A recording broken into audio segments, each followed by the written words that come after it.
You're new here on YouTube, make sure you hit that subscribe button, the like button, share because you care, and always comment. Thank you for joining us. We talk about Manifesting Wednesdays, manifesting our desires.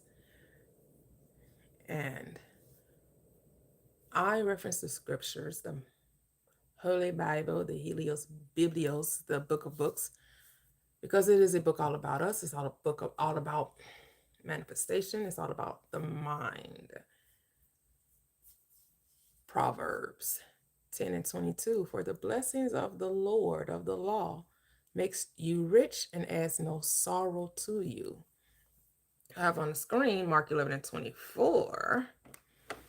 Therefore, I say to you, whatever you desire when you pray, believe you received it and you will. So all you have to do is believe it. All you have to do is believe it. That is the necessary component to manifestation. And what is believed? To accept a thing is true. How do you accept this thing is true? How do you show that you believe something to be true? You talk about it. You give it your attention. You focus on it. You consume it. You dream it. You visualize it. All of that is your way of communicating to the higher power within you that you accept it, that you believe it to be true. That's how you do it. I think if we keep it easy peasy, fresh and squeezy, more of us would realize our desires if we just keep it that simple. All right. It's like Neville Goddard said, you are the star in your reality. You're also the producer, the director, as well as the author. You are telling a story, and the story you tell should be the one that you can believe in. It should be the one that you see yourself actualizing by taking the necessary steps to draw the thing to you, to draw it to you. And so the 4 steps on the screen is something you innately do. You naturally do it. You maybe didn't know that you were doing it, but these are the steps. You always have a desire, so you're always deciding something that you want or giving your attention to something you don't want. It's to the wanted or to the unwanted. You give thanks to it, which is another way of saying acknowledging it, which is your attention. Your attention is the acknowledgement of it, whether it's the wanted or the unwanted. And then you believe it, which means you accept it as true. Which means you keep giving your attention to it. You keep making a decision to talk about it, whether good, bad, or ugly, whether wanted or unwanted. You talk about it. You focus upon it. You telling this one and that one again. Or you keep it to yourself. You're murmuring, complaining within, or you're celebrating, acknowledging, giving thanks within. Whatever you're doing, you're giving your attention to a thing, and then in time, it will come forth. And what is time? A process of things to come. Things have to happen. That's time. The process, the bridge of incidents, the coincidences, the circumstances, the situations, the events, the happening. It will take place. And then you'll receive it. It comes to you. And so you have to think the same way the unwanted come and you was like, I didn't want this. I didn't try to make it happen. You didn't do it to make it so. That's the same way it is for your desires. Your unwanted and desires operate from the same law. They come when least expected in a way you do not know. All right? It's the same way. We think the things we wanted, we have to put some extra oomph to it. No, you just have to give your attention to it. You just have to trust in it. And unfortunately, most people trust in the unwanted than they do the wanted. That's the only thing. And I get it. We were programmed. We were indoctrinated through fear, doubt, and limitation. And so we have to go about reprogramming ourselves, deconstructing from concepts and belief systems that held us back, held us down, and did not benefit us. And the way we do this, we have to be aware that we are the ones that's holding ourselves back. Learn to trust ourselves more, lean into our own intuitive knowing. All right. And the more you trust yourself, the more confident you become within yourself, the more faithful you are to yourself. So welcome, YouTubers as well as TikTokers. Thank you for joining. YouTubers, make sure you hit that subscribe button, like button, and share because you care. Make sure to comment below. This is Manifesting Wednesdays, where we talk things all manifestation, because life is a manifestation. Manifesting isn't something you have to learn to do. It's who you are. You're always bringing your thoughts into visibility. Your thoughts are always becoming your experiences, because thoughts are things. What you think about, you bring about, says Proverbs, I believe 23:7. As you think, so are you. As a man thinks in his heart, so is he. The New Testament puts it this way: it is your words that justify you, and it is your words that condemn you. Proverbs, I believe, is 18:3. What it say? Life and death are in the power of your tongue, and those that love it shall eat the fruit thereof. So it's right there in the script that your words are the creator. Hey, she reveals after 50. Welcome. Hey, Noreen. Welcome. All everyone in the chat. Welcome.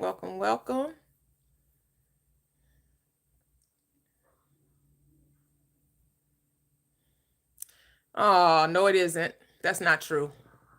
And you know it's not. You're being disingenuous.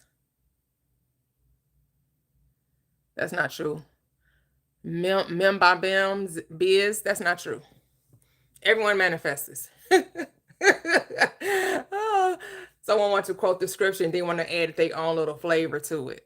Then they're gonna say this will only manifest if you have gone through circumcision of the heart. Are you being for real? The circumcision of the heart is belief. That's all it requires. That's what the script says. That the only condition is your belief in it. All you have to do is believe that it's true. That is the circumcision of the heart. So I guess we are in agreement there. You're impressing your mind with the belief in that it can happen for you. That's it. Hey, Latoxic, welcome. How are you? Don't make it more difficult than that. This has nothing to do with morality or deserving or worthiness. You got to get that out your mind. This has nothing to do with with worthiness, deservedness, or morality. It has to do with acceptance.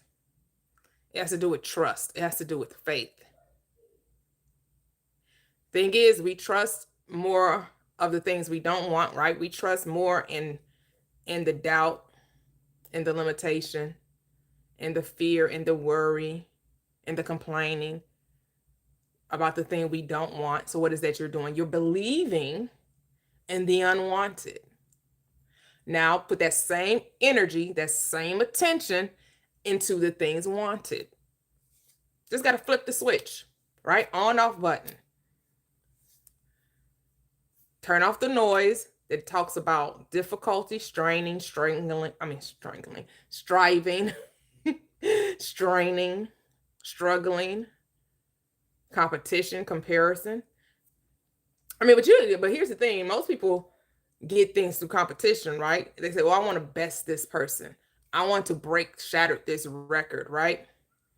I want to be the one on top, because if this person has brought it this far, I can bring it further, right?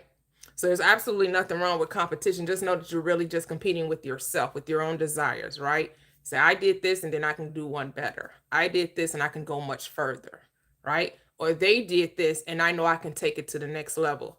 They did that and I know I can bring it somewhere no one has ever thought was possible.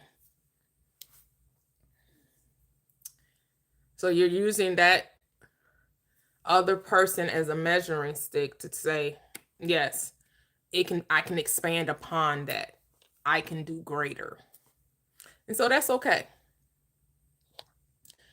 What a great accomplishments are you striving for? Are you reaching for? Are you aiming for? What are your goals? Hey, hey, hey, Bonsai. Welcome, welcome, welcome.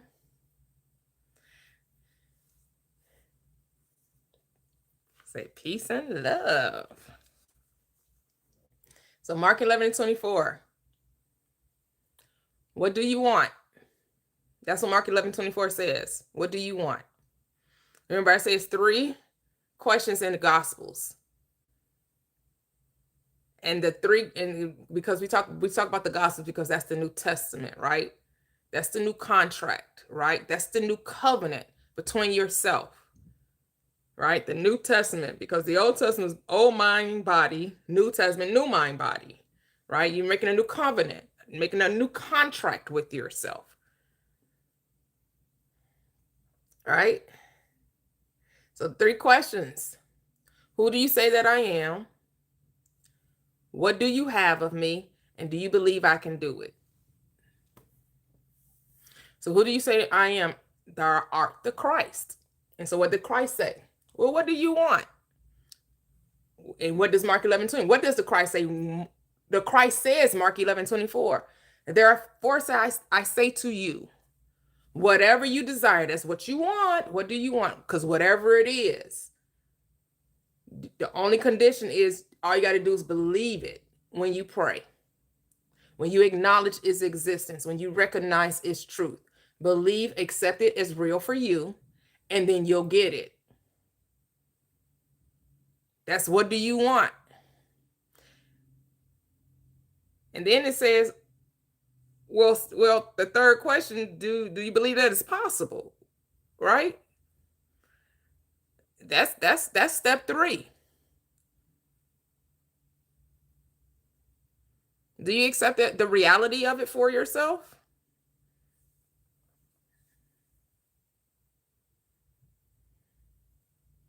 Hey, hey, hey, Araya, welcome, welcome, welcome. Aria. Is it Aria or Araya? Aria or Araya? Guess you can pronounce it either. I'm sure you have a way you pronounce it. So thank you, thank you, thank you. Taffin is clapping. Thank you. We're almost at 10K. Then we open up the panel. You can have the desires of your heart. Manifestation is a thing. It's who you are, it's what you do. You can never not manifest. Life is all about desire. That's all it is. And your attention to a thing is the key that opens it up. The key is what unlocks the door. Here's the thing, the door is always open. All you got to do is walk through it. How do you walk through it? Observation, focus, attention.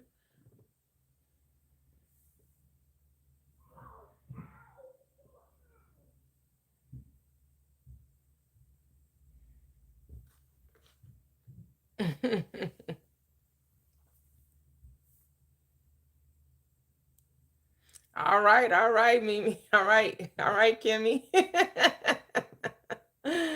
I love it.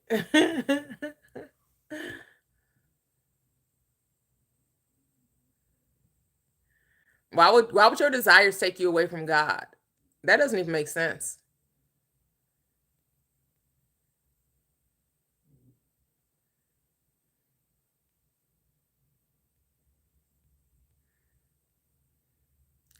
Greetings, greetings, divinely honest. Welcome. Why would your desires take you away from God? Who thinks like that? That never enters my mind. Does that enter your mind, guys? TikTokers? Is my desire drawing me away from God? What kind of things would you be desiring that could possibly draw you away from God? That's your own depraved mind. Don't put that on anyone else. That's your own vain imagination. Don't put that on anyone else. I think you need to fix that if your desires are drawing you away from your God. But don't condemn others because it brings them closer to God. I know that's right. No, not anymore. I know that's right. Because we don't walk in condemnation or fear or judgment, guilt, shame, regret, or remorse over here. We're not beaten down with condemnation over here. We're not doing that because we know what we desire harms no one, right? We don't desire things that will harm other people because we operate in love over here. We know we don't have to manipulate others. We don't have to try to, pull the wool over others. And we don't do that over here. We don't have to control situations. All we have to do is decide what we want and then believe we can have it. And it's just that simple. Those who manipulate really have no faith, right? Those who have to control, they're all about, they think someone is keeping something from them, or they want something that someone else has. So they have to control and manipulate people. I mean, that's a way to get things. I'm not saying that you won't get things from doing that, because people manipulate and control people all the time.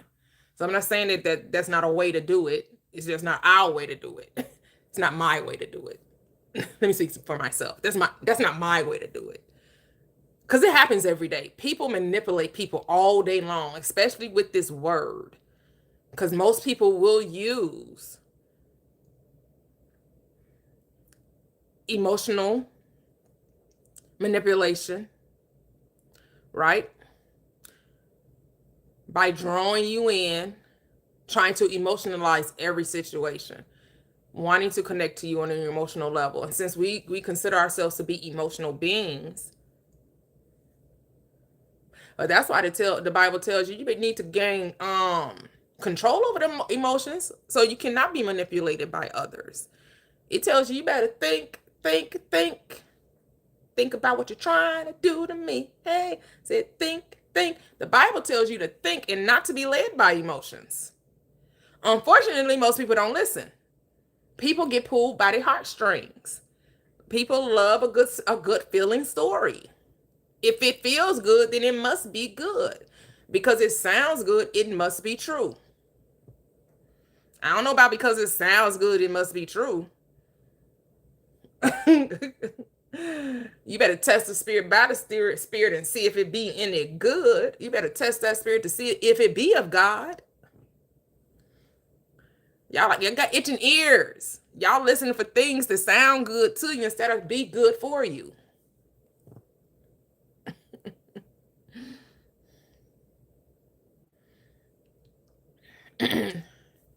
Who is Mike Todd?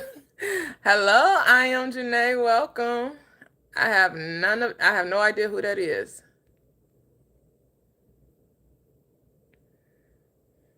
Well, the Will or TD. Oh no. Well, I know who TD Jakes is. So if Mike Todd is like TD Jakes, no, absolutely not.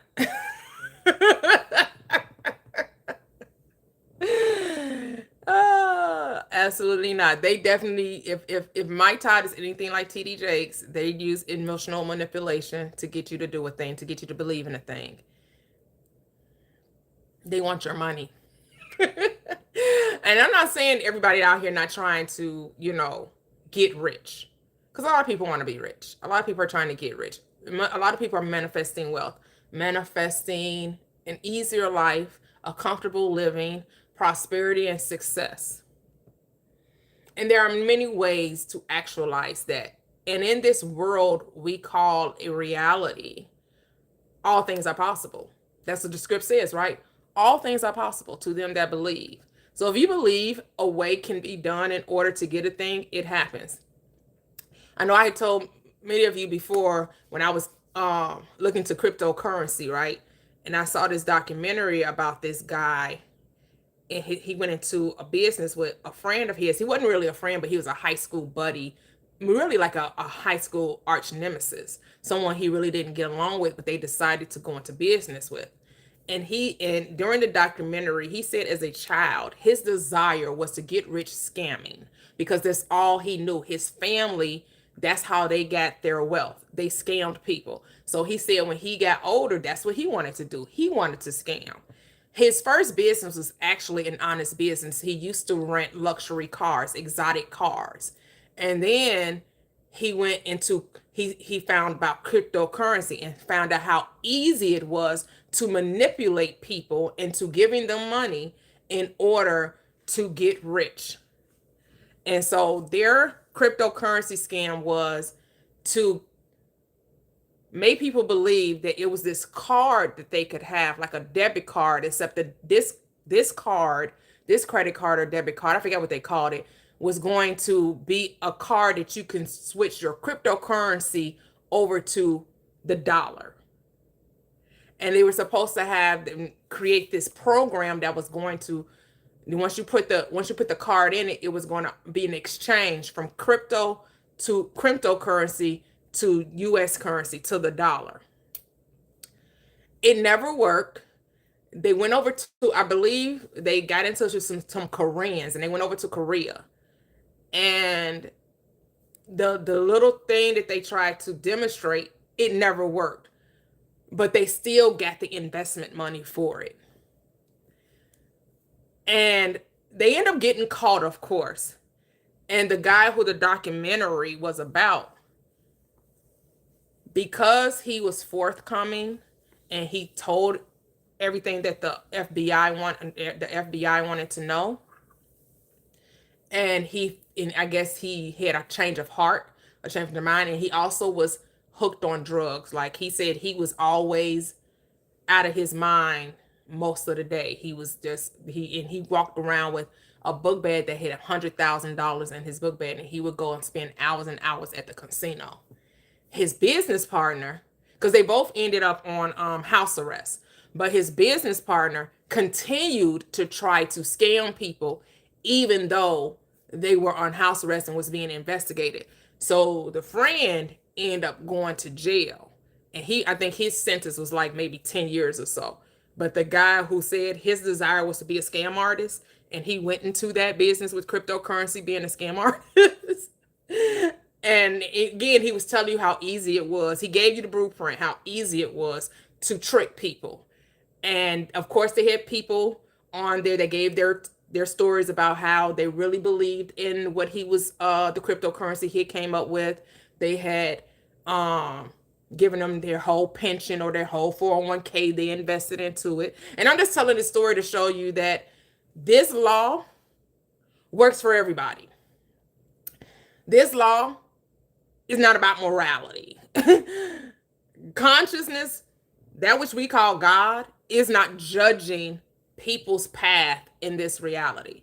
You can use this law to hurt people or to harm people, to harm and hurt people or to help people, right? You have those that teach you this law, like Neville Goddard, Dr. Joseph Murphy, Florence Scovel Shinn, all of them. They tell you don't use this law to hurt, right? But you can. They do admonish you to use it lovingly, to be kind, right? And even though he used it to hurt people, right? And he maybe didn't physically go to jail, he was mentally imprisoned, right? He was out of his mind most of the time. He was making all of this money. So guess what he couldn't do? He couldn't enjoy it. Even though he walking around with $100,000 in his book bag, he's spending hours and meeting all of these famous people, meeting athletes and all kind of stuff. And he's making money on top of money. He's taking people, and they were making hundreds of millions of dollars with this, this scam. He didn't graduate college, but on their website, they went and got nice suits, clean haircuts, clean look, and they put on there they graduated from this school, some Ivy League school. And they, and I mean, they made it presentable. They made it look like it was a reputable business. They gave it the appearance of something to trust, to put, right? But here, this is what I come to realize. Anytime you're trying to trust in a get rich quick scheme, it rarely is a get rich quick scheme, right? There usually are no get rich quick schemes. And people, instead of giving something time, seeing if it really has any legs, anything underneath it, people go all in. People dive head first because they're trying to win that pot of gold. They're trying to put their trust in somebody else's idea for success and trying to get wealth like that. So you go and give them your whole 401k, you give them your whole pension. You give them your whole, like, really? Because people, they want the get rich quick scheme, but there's no get rich quick schemes.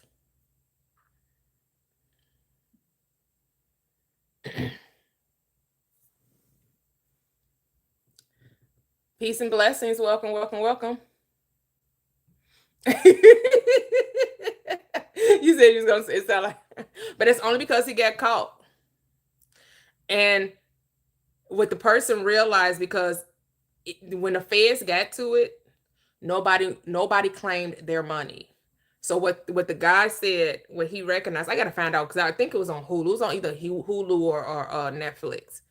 He said, well, he discovered that a lot of people are using crypto to money launder. So a lot of people never came to claim their money. The feds is just sitting on this money because most of the people that put their money in their crypto, they were money laundering. So that's why a lot of people think that cryptocurrency is a pyramid scheme, because they said a lot of people, it's untraceable money, right? No one can trace it. No one knows who the money belongs to. And so a lot of people say that it's the dark web. That's what people, you know, like smex trafficking and all of that. They say they use that crypto to hide their money and hide their business deals and things. So, because it's untraceable, you don't know who it's connected to, right? It's blockchain. It's secretive. There's no one. There's no oversight, right? Which is probably why it's not legal, because it's hard to regulate something that's intangible, which is why we don't regulate belief systems, religions, right? We don't regulate spirituality. We don't which is under religion, right? So if you're a life coach, if you're any kind of coaching, do any kind of coaching thing, or if you're a minister, right, or if you have a church, our legal system says we don't intervene. We're not coming to regulate someone's naivete. We're not here to regulate someone's belief system. You have to regulate that. You have to choose what you're going to accept as real or not. I mean, other governments do. Other governments say, we ain't going with that. We ain't teaching that. We're not allowing our citizens to see this book as something other than psychology or Greek mythology. But over here, in the land of the free, the home of the brave, the land of opportunity, you can be anything. You can be a magician. You can manipulate the masses, and you won't, as long as you're not, lying to the IRS, to the federal government, or messing with children. They will get you if you're messing with children now. That's one thing I will say, thankfully. In some cases, we know not in all cases, but some cases, they will intervene if they get enough information, and if the person that's doing it don't have enough money to, escape it. Because we know in this country, money is power. If you got enough money, you can buy your way out of anything. So this book is the blueprint telling you how to use your mind to create your reality. But we see there's a balance there, right? It's a reason why everyone isn't out here trying to get over on someone. And then that there are those who are, because we live in a world of duality. We live in a world that we call balance. You're going to have good, you're going to have bad, right? You're going to have that yin and yang, that world of opposites, right? But the beauty is you get to make a choice. You get to choose this day. You get to decide what role you want to play.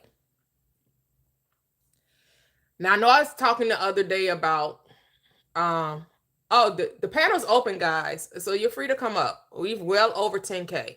we want to come up and talk manifestation, come on up. I know the other day I was talking about Stormy Steele. Well, she did an interview on YouTube and she gives you her whole story. Oh my goodness.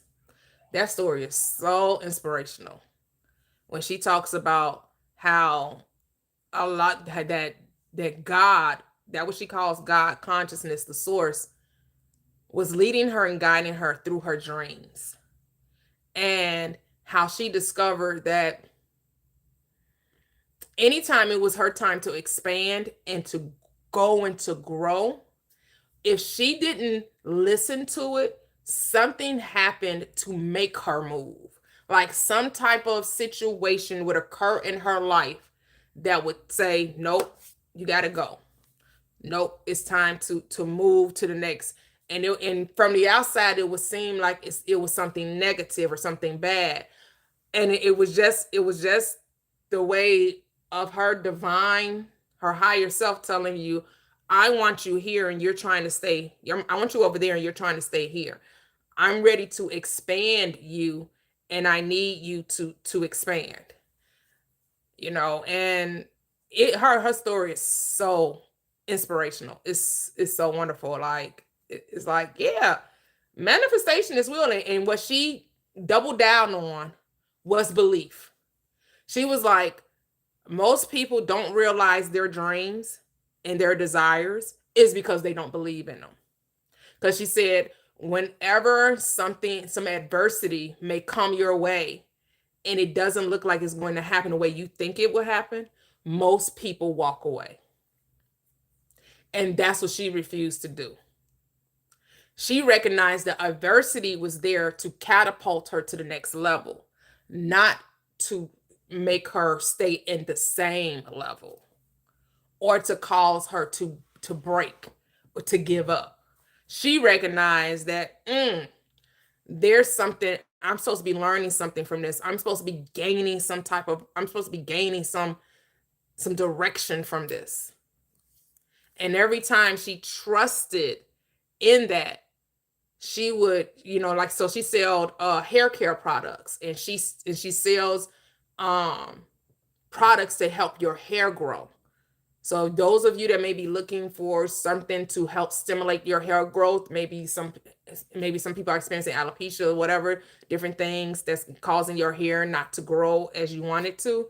She sells those products. And because she started off as a hairdresser, and that's her story with that. Like, it's just so inspiring. I don't really want to tell her whole story. You can go watch it. You can find her on YouTube, but it's definitely inspirational. And I'm just like, wow, that's it, just showing you, learn to trust the inner guidance within you.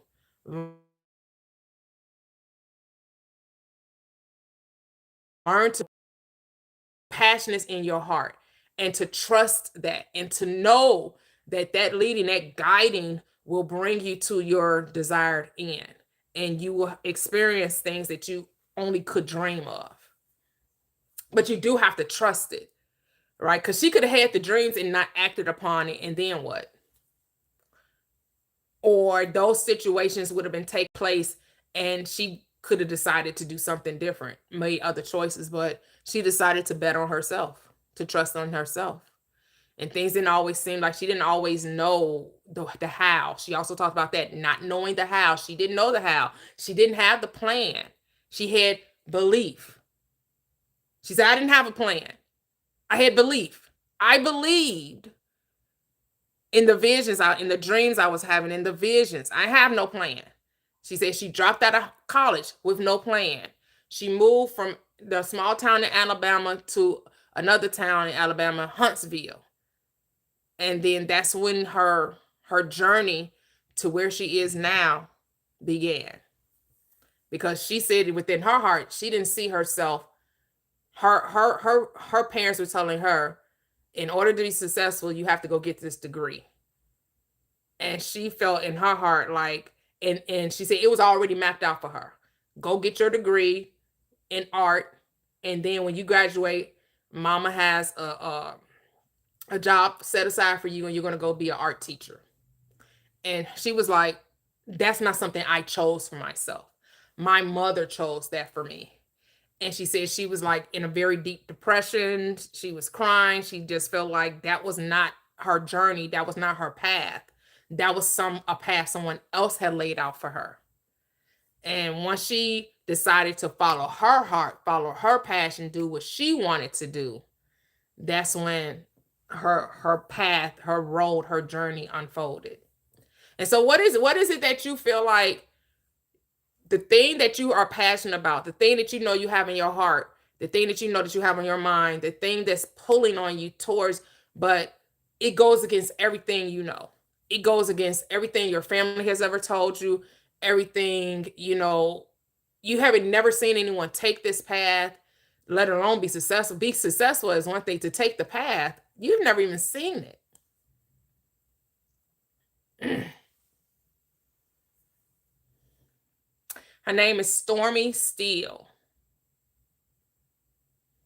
Oh, you walked away so many times to D to the J. Yeah.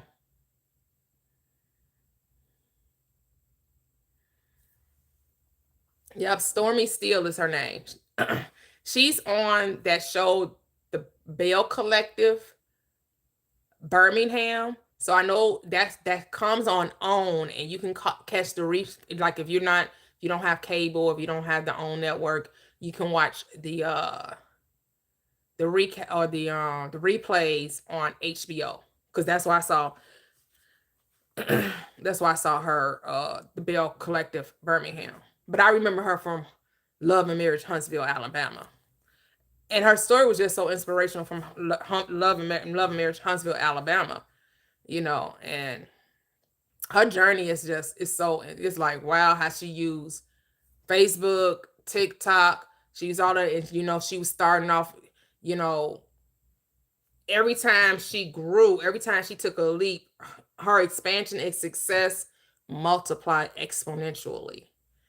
Like, she was making $175 to do hair, and then, and the lady that she was under was taking 40% of her earnings, because she didn't have her license. And so she was under that lady, and every time she did somebody's head, the lady took 40% of it. And because she thought that was going to be her way to get her a license. And then, that ended up not being the way. And that situation caused her to go on her own. And then from that, she came up with the products for hair growth. She did all the study, like she did, because here's the thing: when you make a decision that there's something in you that's greater, and it's something that you're trying to solve a problem for, there's something in you that's going to research it out, right? So she's studying. She went back to her hair books, and she's looking at what they're saying, how hair grows, what causes hair to grow in the scalp. And so she's researching all of those things, and she's staying up at night, and she's playing with different mixtures, and she's playing with it, and she's using it for free on her client's head, and she's starting to see the difference. She said it took like 3 months to see the stimulation of hair growth. And once that took off, they wanted to purchase it. And her thing was, she wasn't trying to sell it. That's what's so interesting. She wasn't initially trying to sell the thing that has made her millions. She wanted to just give it part of the experience of being a hairdresser. That was just part of her, because she said a lot of people that were coming to her were trying to cover up their hair growth problems. They were trying to that's why they were getting, because she was really good at sew-ins. It's just so, I mean, I probably go on and on about her journey, because it is just so inspirational, and reminding us the power of decision, the power of faith and trust, and just really, inspiring us as we understand how the mind works. And when you get focused and give your attention to, because that's all her story was showing me, is that she went all in on her passion. And like she said she wasn't listening, she wasn't watching other people, right? She was honed in on what she wanted to do, what her passion was, what she felt like she was being drawn towards, what she knows that. And she believed in her dreams. Like, she was literally dreaming, she was literally hearing things, she was literally, right? So And I know that the awareness within us all communicates to us all differently, right? But will communicate to us in dreams and in visions. It's just that just tell yourself you're going to become more aware. You're going to be more sensitive to the intuitive leading, guiding within you, because there is a guidance that's happening within you. Your awareness is leading you to open you up to experience the life you desire to have. You are here for a purpose, and that purpose is to be more aware of who you are, and then to experience your desires. That's why you're here. Your purpose is to become increasingly aware of who you are and to experience your desires. And so what is your desire? And sometimes discovering what you want comes through that place of feeling like you have no idea, but you know what you're doing ain't it, because that's where hers came from. She didn't know what she wanted, but she knew what her parents had mapped out for her was not it. And she said she went into just a deep depression, crying and and that crying, that yearning to wanting to know her purpose, had her dream her purpose. So don't be afraid to cry it out, to get into that place where you feel like there's nowhere to go but in, right? Because that's really where she went. There was nowhere for her to go but within herself. And that's how she discovered her passion. So don't be ashamed that you don't know right now, but you know where you currently are. That's not it. This not enough. This doesn't this isn't fulfilling. This isn't doing it for me. Hello, the real Cheryl. How are you doing, Cheryl? You can unmute. I'm really, yeah, I'm really good. I'm really good. How are you? Great, great. Thank You you. sound good. Thank you. Yes, I am. Yeah, I was. I like what you're sharing about Stormy because a, a couple weeks ago I was listening. I don't know if you ever listened to the Reality Revolution with Brian Scott on YouTube, but he reads a lot of Neville and Joseph Murphy. I have. And yeah, Joseph Murphy, I guess, had a book about like building up your like psychic powers or something, but there was a chapter that Brian Scott read about, building a relationship with your subconscious mind. And I just, it was like a different way to kind of hear all, this stuff that we already know. But when you were talking about how Stormy was like getting this guidance from her higher self, like I have been practicing that more. Like I've been trying to test, the relationship, the guidance that's in me. And I've had some like really good experiences. Like it's been kind of just fun, like light things that weren't really important to me. That I didn't put a lot of importance on, like I think sometimes for me, like if, I can make my manifesting like too serious. So anyways, I, had one situation recently, I was, every summer, like I do flower pots for my front porch, and I like to put this certain kind of zinnia in them. And, I usually get them at my grocery store, and they didn't get them this year. So I was looking around for them for a few different places, and I couldn't really find them. I was kind of starting to get a little bit like bummed about it. And then all of a sudden I just said to myself, I said, I know that these zinnias exist somewhere, and I'm going to find them. Yes, yeah. And I just let it go, and then like maybe a week or so later, I had to go to a UPS drop-off box, and there's another grocery store right near there. So after I dropped off my package, I thought, I'm just going to drive by and see what they have for plants outside. And right out front, they had a whole bunch of like big pots of those zinnias. Yeah. And it was like, I don't know, it just made me really happy because I think I can look back and I know when I was much younger, like in my 20s, like I ignored a lot of my Mhm. guidance from my higher self. I went against it. Mm. And I think it became kind of dormant in me, because I do think if, at least my experience is I lost touch with it, Okay. So it's been kind of fun, like doing things like that, because I think the thing that I'm really working on is trust. Like, I believe all this stuff, but Mhm. I'm working on trust, like trusting my higher self. And your 21-day challenge was really synchronistic because I had just decided I was going to do a 30-day challenge on just Oh, embodying the feelings of trust in meditation. So yes. I thought that was really cool. Oh, that's beautiful. Yes. you know?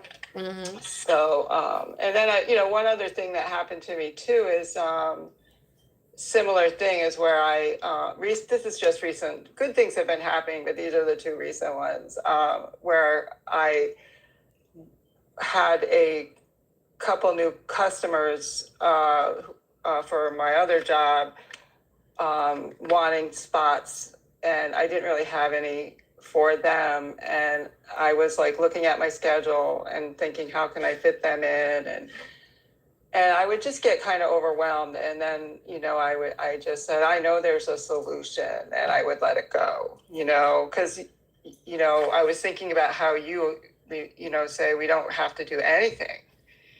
And it was just causing me kind of stress. So I just kept saying, I know there's a solution. And then, like, another kind of bridge of incidents, somebody, changed their day, and it opened up like 4 different spots for Mm, me. nice. Look at that. Yeah, that was a solution. And Woo! I'm just like, my gosh, it's Is this that easy. easy, right? Like, what have I been doing?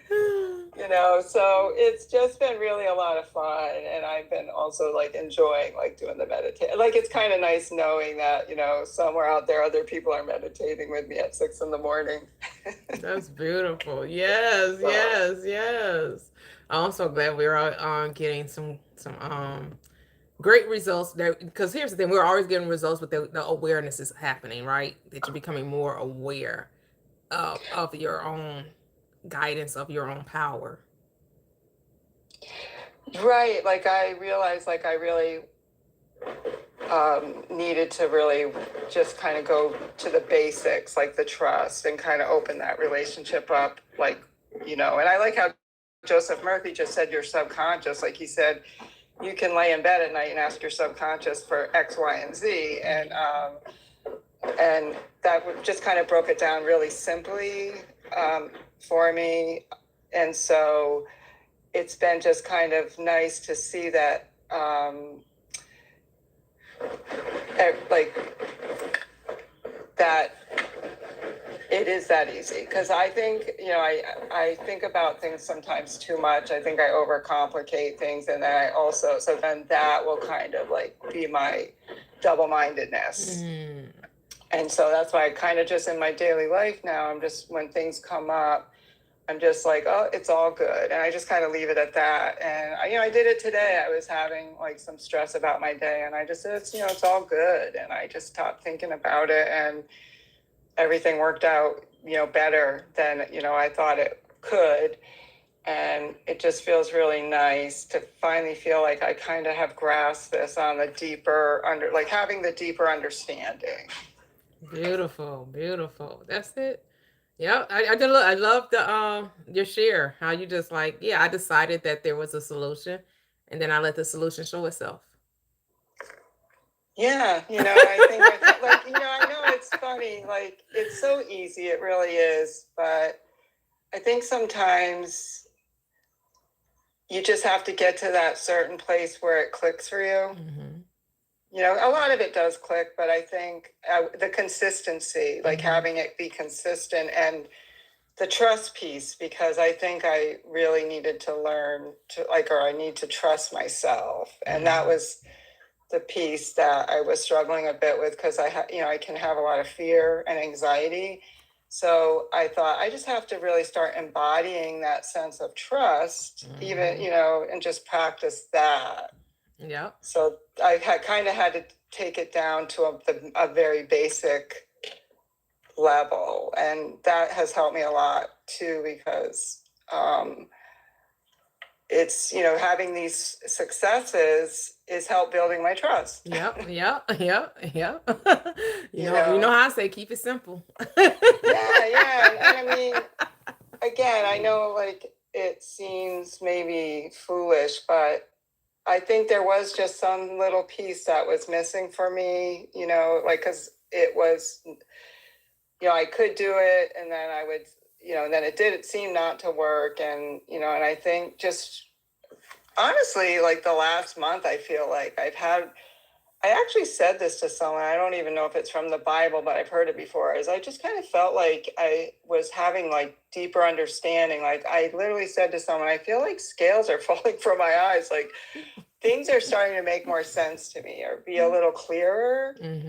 And I think that's just listening to this, type of message so consistently and hearing everybody share their stories and experiences. Like that really helps a lot. Because I see that people do it all different ways, or have different experiences. And, one of the things that I had heard Key say a few weeks back is just someone wanted to buy her a drink or something. I don't remember the story, but like becoming aware that, observing herself that she, was kind of rejecting things. And I could kind of started to see that more about myself too. Like the fear was kind of like a block that I had up, So that self awareness, has been like I'm just more mindful of it. Like I feel like I guess the big change is I think I'm just becoming more aware of a lot of things in real time. So it's been really kind of cool, like where things just feel like a lot of different things are like, okay, I get it.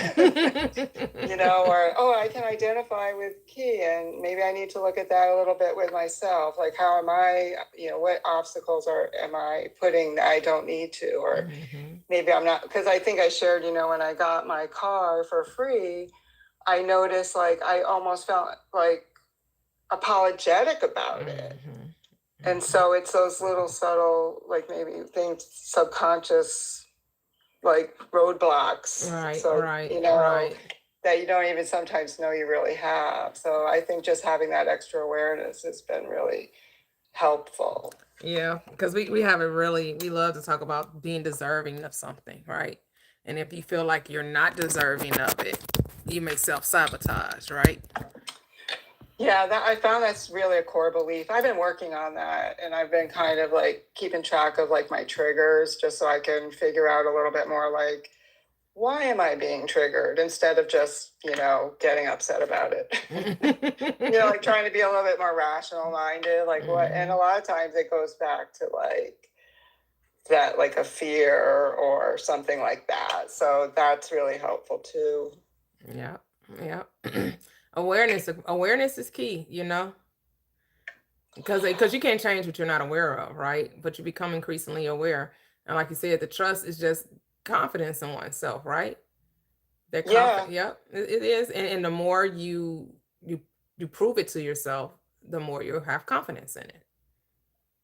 Yeah, because I think I really was looking, like I was hoping that in a way, like there was a God outside of myself that was going to rescue me. I mean, that's just honest. Fix it, Jesus. Fix it. Yeah, well, not necessarily Jesus. I know. That's what they say. I'm just playing what they did. I mean, I certainly could identify with Christianity. Honestly, like one of the things I've been really noticing is that the patriarchy and Christianity to me are just two sides of the same coin. Yep. Like and I've been that's becoming really something like I'm becoming really aware of how it operates. And but I think I always had a faith in God, and I wanted God to save me because because he's your father and he put you in a situation, so shouldn't he come do it? And I was just didn't have a lot of, like, I didn't think I could. Like, I think Mm-hmm. I got a lot of messages when I was young, that I didn't do things right, or, I wasn't very capable. So I just kind of bought into that. And it felt really hard to trust myself. Like, Mm-hmm. what if I let myself down? And I did a lot. So I think sometimes I got scared to try again Yeah. because I couldn't, I proved a lot that I couldn't do it. So it's Say, a gosh mind. darn it, they're right. Yeah. Well, to me, faith and fear, it's almost like a game of chicken. They're the same word, right? Yeah, it's like, what are you going to do are you going to stand in your faith, or are you going to chicken, out and go into fear? And for some reason, it was always really hard to like stand in that faith and not chicken out. Yeah. But that's why I kind of I'm just bringing it down to just my daily life and kind of taking it down to that. And it's been really, really nice. Yep. Yep. Because your father was just your awareness, right? Right. That's so your father is actually rest. So anytime you say, "Oh, there's a way," and you let it go, then your father comes to the rescue, which is your awareness, which is your consciousness. Well, we can call that the mother too, right? We can call it the reason why we call it the father, because that's that which that selects, and the mother is that which molds. But they're two in one. Or the Right. three Right. in one, Yeah. as Christianity would like to say, the three in one, the Trinity, me, myself, and I. I'm talking to me, and my higher self, which is my I am, is going to perform it. Right? And, Right. and then myself experiences it. See how that me, myself, and I work? Yeah, it's really, I've always known, like, the minute I heard all this, I knew it was true. It's just getting, like, those, to me, it's like the best analogy is like, my subconscious mind had a virus in it, like just the bad programming. And some of it was just really, you know, so embedded in me, is like really hard to let it go. Because I think I shared a while back that I realized, like, during this process, fear was really like a friend. I used it as a protector. Like, so I was invested in my fear, and there was a part of me that didn't want to let it go. So I think once I realized that really cleared the path to like making the next step is, okay, we're just going to start being brave. We're going to let this go and almost be a little bit grateful, because, fear kept me safe for a little while, not make it an enemy. It kind of kept me, vigilant, like growing up, to keep myself out of certain dangers, so I developed a heightened sense of fear, but it just didn't serve me anymore. And that's why, I'm just so grateful, like, just to keep, I was thinking about it, because one other thing, I mean, if I'm rambling a lot, you can cut me off, but, like I said, the last few weeks, it's just a lot of like light bulb moments. But, I was really thinking a lot about, like, I was enjoying really listening to you once you started doing like God Wants You Rich, because that really, like, I resisted that when you first started I had a real reaction to that. Like, that surprised me, because I definitely believe your message, but it made me really uncomfortable, like just when I would first see it. Like, what you mean God wants me rich? So what was your thoughts about it? How was you? Just because, like all the Christians, like, it just felt wrong. But you don't know why it felt wrong? Like, no, what it's was just like we're conditioned that, those things are bad, or, poverty is a virtue. Like, it showed me that where I was uncomfortable with it, right? Like, it had nothing to do with your message. It was that no. I was just saying, not anything I was saying. I was like, why? What in you were perceiving it as a bad thing, as a well, like a sin, like a sin, like right, why is this? Yeah. as a sin, it just made me uncomfortable. Like, Okay. I just was like, wow, like that just felt, it felt brazen. That's the best word I have. It felt brazen.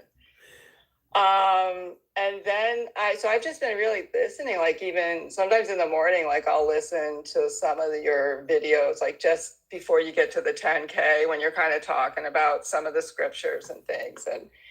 And that has been like really, like, really beautiful for me to really kind of think about that and meditate and contemplate on that, because I think in that whole like deserving thing, I think it came down to my not being comfortable thinking I deserve to be rich. Like, and you talking the prosperity gospel, so to speak.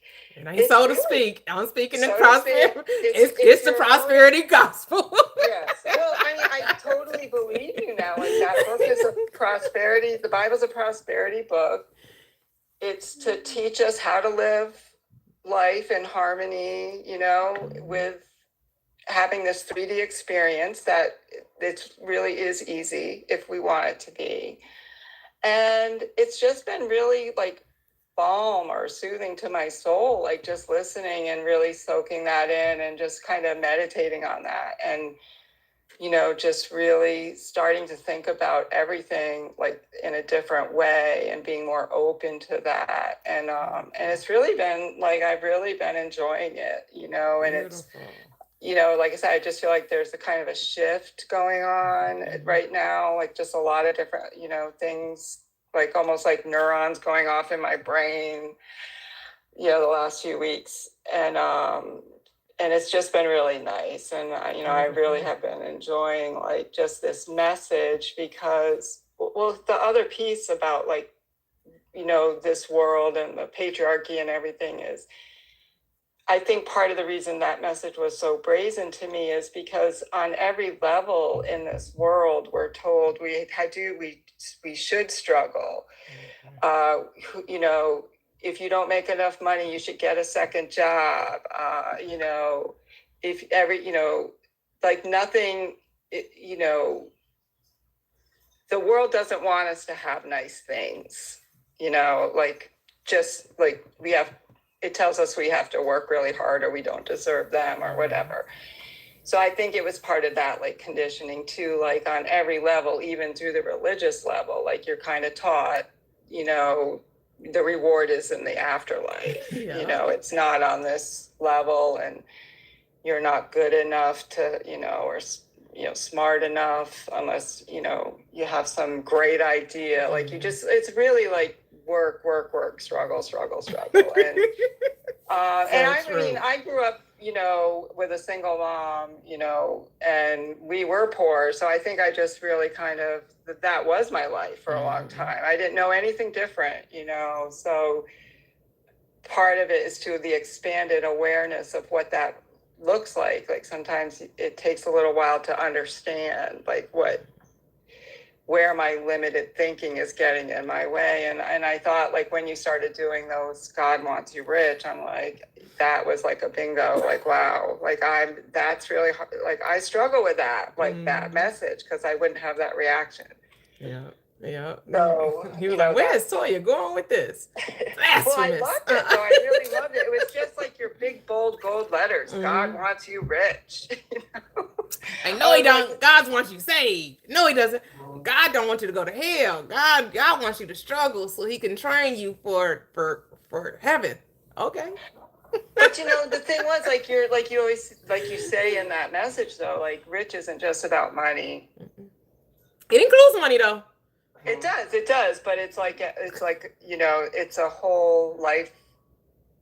I don't know if it's even lifestyle is the right word, but it's a mindset of like, it's like enjoying the, the love, the joy, the harmony, the peace, and the money. And the money. Enjoying the money. Because we heard so many people say they got the wealth, but they didn't enjoy it, right? They got the money. Let's not even call it wealth, because wealth is well-being. People get the money, but they have sorrow with it, right? They've sacrificed family and relationships, right? They sacrifice health. and they sacrifice quote unquote time, right? Because they're working to make sure they don't lose the money, right? And Right. so a lot of people have it, not everyone. Those who understand the balance of life don't struggle with the money. Those who have yet to understand that riches is that wealth is the true riches, which means you have it all and you don't have to sacrifice one for the other. Right.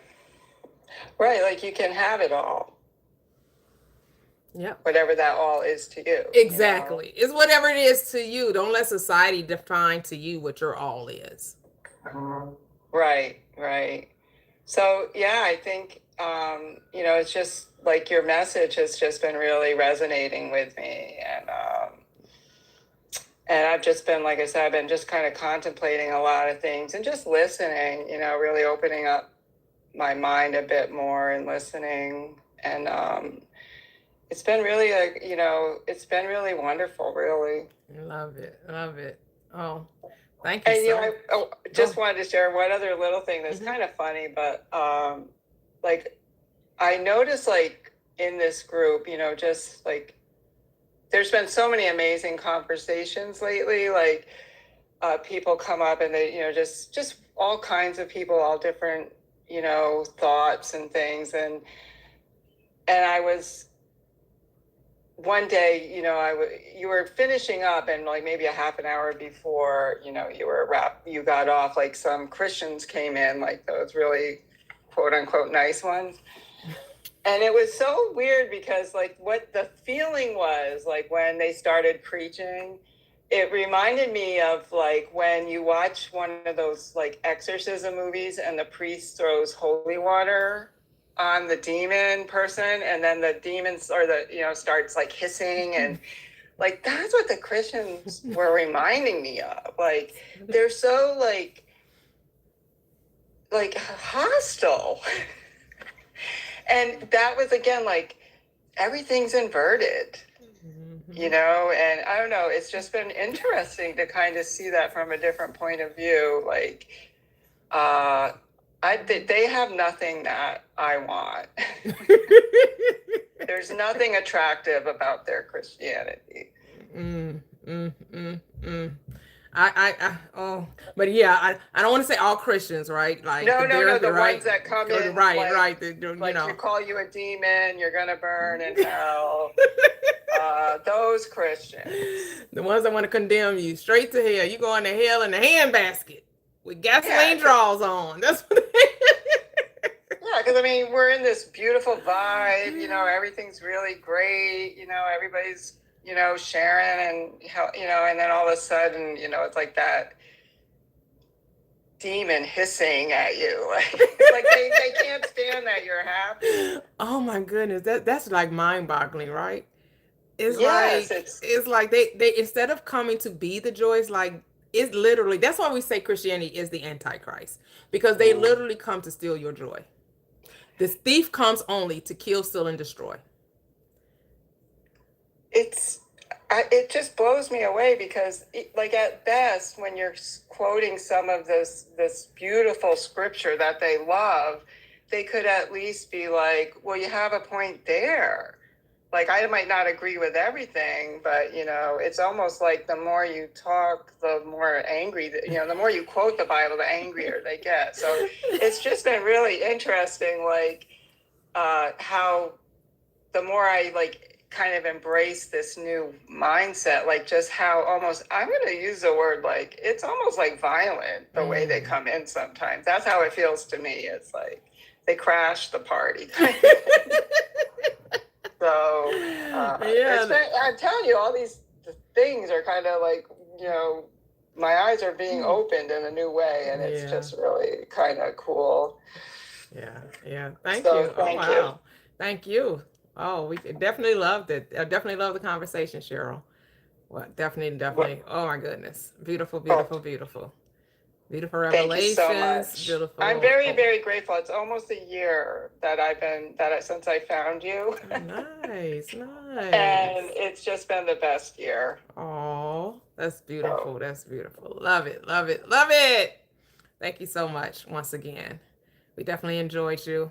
Welcome, welcome, welcome, YouTubers. So I'm streaming on TikTok as well as YouTube. Make sure you hit that like button and that subscribe button and that share because you care button. And make sure to comment, ask questions regarding anything, all things manifestation and understanding. I quote the scripture. Is it necessary for manifestation? No, it isn't. You are the manifestation. I just like the way the Bible reminds us of who we are, right? Because it is reminding us of who we are. I just like the way now that I understand what the Bible is telling me, it is telling me how to be rich in all areas of life. In every area of life, it is instructing me on my wealth that is innate within me. So that's why I like it. You don't have to, but I like it. Hello, Latoxic. How are you? Welcome, welcome, welcome. Hey, what's going on, Miss T? Hey, everything is everything. How are you? How you be? I am good. I'm feeling better. I've been having some sinus issues, but Okay. all is well. All is well. Everything good. Beautiful, beautiful. Yeah, I just love listening to Cheryl. I was Cheryl. I think she mentioned Cheryl. I think you mentioned about how like your fear kind of was your friend, like how it was kind of difficult to get rid of or difficult to kind of leave behind because you felt like comforted by it, like it was like your friend, and I totally relate to that. And I've been working on that. Because I'm like, why do I need to? What am I afraid of? Actually, like, you know, what? Like a little Why am I shield, afraid right? of it? It's a shield. Like a Yeah, little... shield, exactly. So I can completely relate to that and so many other things that you talked about. I too have been consciously manifesting in terms of like, oh, like I needed to find something. And I'm like, I already have it. Even though I knew in my head I did not have it. I knew in my head, definitely did not have it. Okay. I lost something around here around my apartment. And I was like, what happened? You know, I have this thing, I have it. Knowing good and damn well, I had no clue where it was, none. And, you know, a few minutes later, I found something similar that I needed that was like going to do the trick. Beautiful. But just stuff like that, you know, it's really like fascinating how that works so quickly. Like you said, like the whole finding a solution. So I'm like, okay, I'm doing this for like the stuff, like my day to day, you know, life. What about some of the bigger things that I want to do? You know, what about some of those other things? I'm like, oh, I don't know how to solve this problem, or like, oh, this one particular thing has been an issue for a long time, or whatever. Like, now I'm like, okay, let me actually start doing this on like some of this larger stuff, you know, even though it's not actually larger, right? It's the same. Yep. It's the same principle. It's just applied on a larger scale, you know. But I've just been thinking about that a lot, and I too have been enjoying the 21-day challenge. I love a good challenge, you know. I love a good challenge.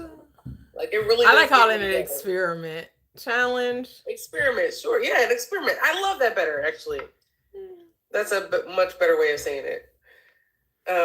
It's been so fun because it makes me like open up and think to myself, like, okay, I want this, I want that, but what if I actually wanted, you know, something bigger? Like, what if I actually wanted, you know, something more? You know, that's what's making me like. That's what's really getting me to do is to open up or broaden my horizons. Yes. You know, like you were talking about Stormy Steele, and it made me think to myself, like, why does it always say, like, in my mind, no, I actually want the money? Like, yeah, there's some stuff, absolutely. I'm a manifest, for sure. But I do want the dollar. I want the dollars in my bank account. That part. Okay? I want the zeros, okay?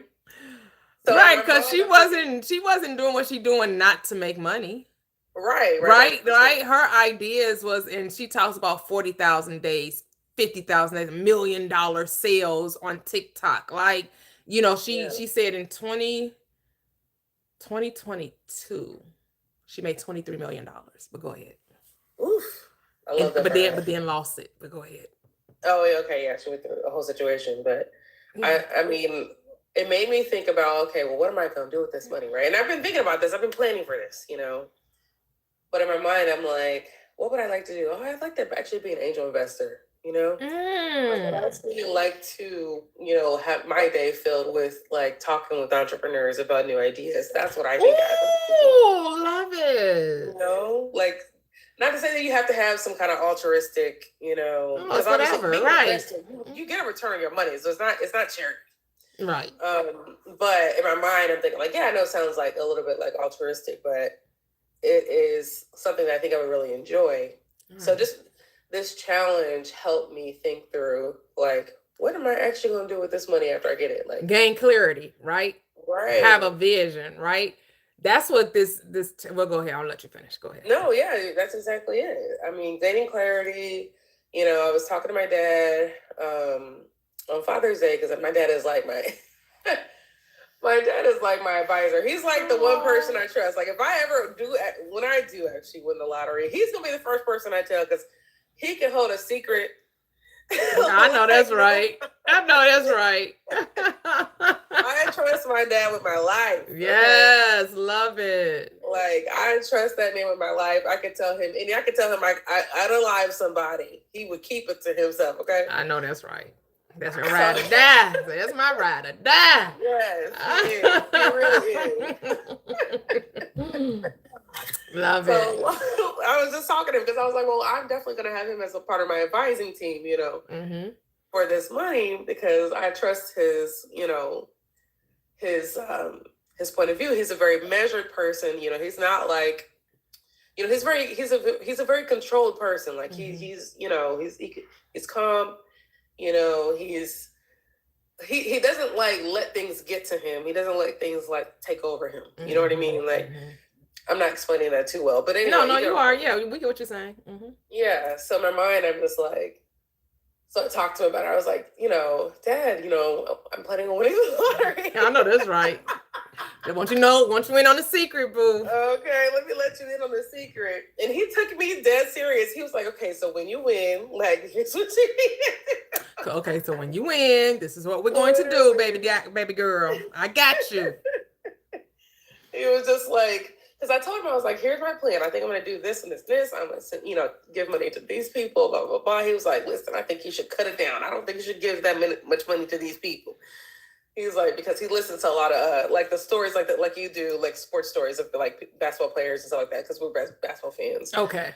Who, lost their money, da, da, da, da. And he was like, listen, I really think trying to save the world. Go ahead. Yes. That's exactly what he said. He said that the people who end up trying to save their world, their family, their whatever, that their families end up hating them because eventually they stop giving them money because they eventually run out of money or whatever it is. Obviously, I think that's still a limiting belief. Like it's still a limiting belief, but I get what he was trying to say. Right. And he was just saying, like, I really because I feel like it's the spirit in which you're doing it, right? Are you doing it from a place of lack, or are you doing it from a place of abundance? Exactly. And are you doing it from a place of seeing them as needing it? That's lack. And exactly, exactly. Like, are you looking, like, oh, they can't do this or they can't do that, Yeah, because I say give whatever's in your heart to give, and then move along. Absolutely. He was like, I really think that you should look into like how LeBron set his team up and how all the people that his friends, his business partners and stuff like that from high school, they're still cool today and how they made all their money together and da. He said you should really look into that. I just loved how he took me dead serious, Right? He's like, look, girl, we're going to do it the right way. We're going to let him be an example, right? Like, study him, you know. And not to say that you have to do exactly what he did, but be an inspiration, right? Because at the end of the day, you're still creating your reality. Absolutely. And I still believe that, even if I were to give, to my family and stuff like that, the way I plan to, it would be fine. My family's not crazy. They may be a little controversial sometimes. They're not crazy. But, and we've never dealt with those types of situations like negatively before, with like, people dying and stuff like that. Like everything has been, done without any drama. Yeah. So, but anyway, long story short, it just made me feel good that he actually took me seriously. But he's heard me say a lot of crazy stuff, so maybe he's just used to it by now. He like, you ain't crazy. You the only one saying it's Yeah. crazy. Why you calling Yeah. it crazy? Because he didn't call it crazy. He like, look, we gonna have some Yeah, plan in place. he really took it dead serious. I was like, that's why he's giving me my advice. But yeah, I just thought it was kind of cool. Anyway, I've just been thinking about, like, you know, what's beyond the manifestation, right? Like, what is the, you know, yes, I'm getting the money. Now what? Now what's going to happen after Yeah. that point? Yeah. You know? And that's actually been, I think, a little bit more enjoyable than thinking about winning the lottery or getting this money, however it's coming to me or whatever. You know, like, that's been more enjoyable because I'm like, okay, like, now I can do stuff. Now I can kind of like see beyond that moment. Like, you know, there's like, this is a bit of an aside. So people, I follow this scientist guy he talks about, he's an astrophysicist. He talks about the Big Bang Theory, right? He doesn't just talk about that, but he talks about that a little bit.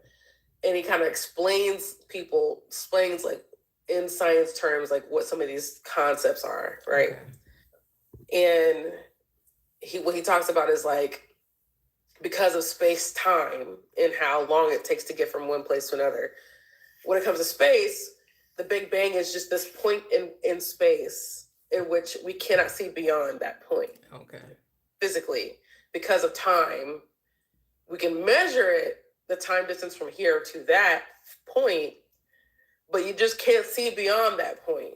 And it made me think about, like, obviously, like, that's going in the past, right? But it made me think about manifestations and, like, okay, the manifestation point is like the Big Bang, right? It's a point at which I can see the start of the thing, but what is beyond that thing? Like, what is beyond that, you know? Sorry, I'm like rambling, but no, you're not. You're good. In my mind, I'm just like that. Like, in my mind, it made me think I need to start thinking beyond that point. Like, I need to start thinking beyond, you know, just the getting of the thing. Like, I need to think about, like, what am I going to do after? You know, what drives you, right? Exactly. Yeah. Like, what's going to really, it's going to hold you there, right? Hold your focus, hold your attention, right? Yeah, I have the money. Now what? Exactly. Because I thought about, I know I'm going to get this apartment. I'm going to get the penthouse in the corner of my building. By the way, someone was in my penthouse today. By the way, I saw them from my job because I can see my apartment complex, my apartment building from my company. Say, get out of my place! What are you doing in my space? Like, oh, they're recording because they're trying to get somebody to rent. They don't know that they're going to be renting it to me. Yes. So they can keep trying to get it rented out. They holding it up for me. They holding that space for me. So I think I was the first person in there before, like, they got it. Like, they were ripping out carpet when I was in there and saw it. So I'm like, I was definitely the first person in there since them people moved out. Yeah. But anyway, so, like, in my mind, I was just like, oh, okay, like, what? I know I'm getting the apartment, right? But what's next? What am I going to do next? You know, what's beyond that? Yeah, I want to get some properties or whatever, you know. But what's next, right? Like, that can be a project in and of itself. But that's kind of like, you know, just to live and have fun. Like, what do I want to do after that? You know, so anyway, that's what this challenge really sparked in me, of just, like, thinking through, you know. I love it. I think that's happening for everybody, right? Because that's the same thing for me. Like, when I talk about this platform and how I've, like, reconstructed and reframed it throughout since I've been doing it. And I was like, but what is my true aspiration, right? What is my true vision for? And I'm like, well, I'm supposed to go back to square one, because I left square one and went to 2, 3, 4, 5 and forgot about it's prosperous living. Talk about prosperous. Why did you name it prosperous living if you're not going to talk about prosperous living? Period. Right? It's like I got off on these tangents because, yes, I was losing focus on putting myself on numbers, right? But it was never, of course, you want to touch as many people as you can, right? Because that is the goal, to come into contact with millions of people to ignite the fire that's within them, because all I'm doing is lighting, right? Really, if that's even possible for me to ignite someone's fire. But let's just say It for to influence someone to believe in themselves, because that's really what that igniting the fire is, right? Influence someone to take a look within and to own their own strength, their own power, their own awareness, right? That is the purpose of my platform. So I was like, I need to be very clear about that, like what my vision statement is. What is prosperous living? Where it's about moving with intention, purpose, and vision. Because without the vision, you perish, right? Yeah. And being purposeful and intentional about the vision. I'm like, that's it. That's it. Just gaining clarity in that. And it's not about arguing over someone else's beliefs. You get to have them. Yes, it's entertaining, but at the end of the day, that's all it is. It's entertainment. But we want to do more than entertain. We want to edify, uplift, encourage, inspire others to greatness. Period. Mission statement. Okay. I love that. And I feel so much. First of all, I have to just, reiterate that you absolutely have sparked people's, flames within them. You definitely sparked mine. So, I'm sure I'm not the only one. So I know that's not, I know you want people to take responsibility for their own thing. Mm-hmm. It's just a mirror, right? Yeah. You've helped people see and look more clearly in the mirror, Mm-hmm. And I just want to, reiterate that. But yeah, I'm totally with you. I think it just feels like a whole new world, doesn't it? It seems like a whole new direction. It's like, and it's for those who are ready to level up, right? Because we know not everyone, you're going to draw those in that are ready to receive that message and really ready to go to that place within them that's going to elevate their awareness and their consciousness to actualize their desires. Period. Simple as that. Man. Yeah. Simple as that. And I feel like what I think you do, I just want to, reiterate again, not reiterate, I haven't said this yet, but you do a great job of making manifestation very practical.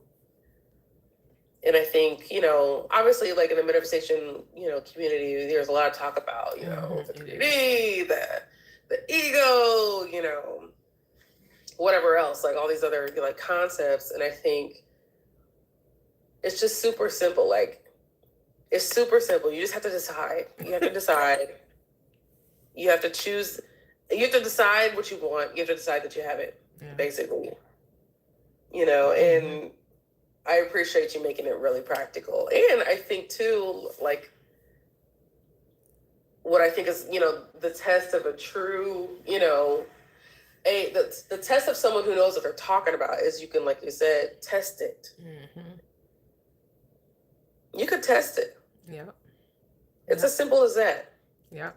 Because sometimes it can get airy-fairy. You got to bring it out of the sky. Yeah. Right? Sometimes it gets to the woo-woo-woo. Like, okay, but how we going to make that observable and practical in our own experiences?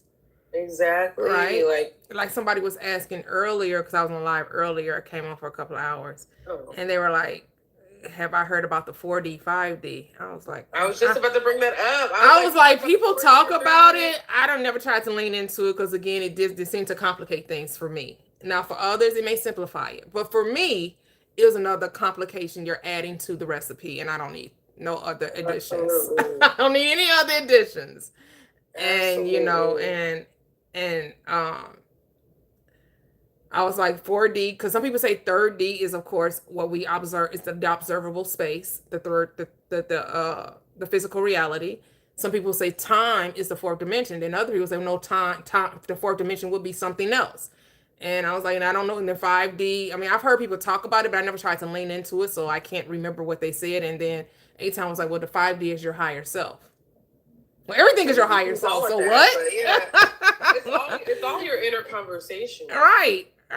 Your 3D is your higher self, objectified. Yep. Absolutely. So again, it's trying to split hairs And I think people add to it because they want you to feel like you need someone to help them understand it, Yeah, right? absolutely. If I can complicate it just a little bit, if I can get you scratching your head and trying to like, well, sound good, but I don't quite get what you're saying. Well, come to get my e-course. Let's do some one-on-ones. Like, and I get it. Some extra It's all a help. game here on this list. And some people, that's the way they feel like they can make money. Yeah. No condemnation there. Whatever you feel like, because at the end of the day, it's all about experience. It's all about an experiment, right? That's just not my lane. My lane isn't to complicate it and try to get you to purchase something from me. That's not my, my lane. Right. It's just like Neville Goddard when I was. I've posted in the Facebook group about how he didn't charge for it. Yes, yeah, Right. yeah, And so I'm in other Neville Goddard groups because I not only share to my private group, I share to those groups things I post specifically, especially if I'm quoting Neville Goddard. There are other Facebook groups and I posted them, and so I posted that into another group, and so the creator of their group, their admin, she wants to go back and forth about Neville. Well, he didn't charge for one-on-ones, but he did make great money with his lectures and his lessons and his workshops. And I said, but my post was about helping people to manifest. For some reason, she didn't take that as a one-on-one. She took helping people to manifest what Neville said himself. Because she wanted to stipulate, she wanted to bring to the forefront that he made, if you take the money that he charged back then, it's equivalent to, he's making $50,000 in a week. He's not, charging charging $2 to $3 per person back then, and he has, a seating of thousands. It's equivalent. That's $6,000, $7,000 is equivalent to this X amount of money today.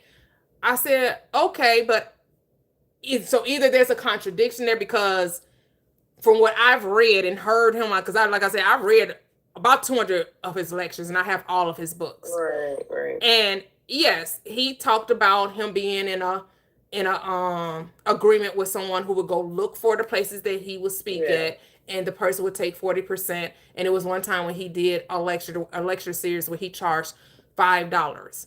Now, was it $5 for the day, or was it $5 for the week? Series. Yeah, it was for a series. She tried to make it be $5 for the day, but here's the thing: it wasn't for the day. I'm not about to argue with you. Whatever, girl.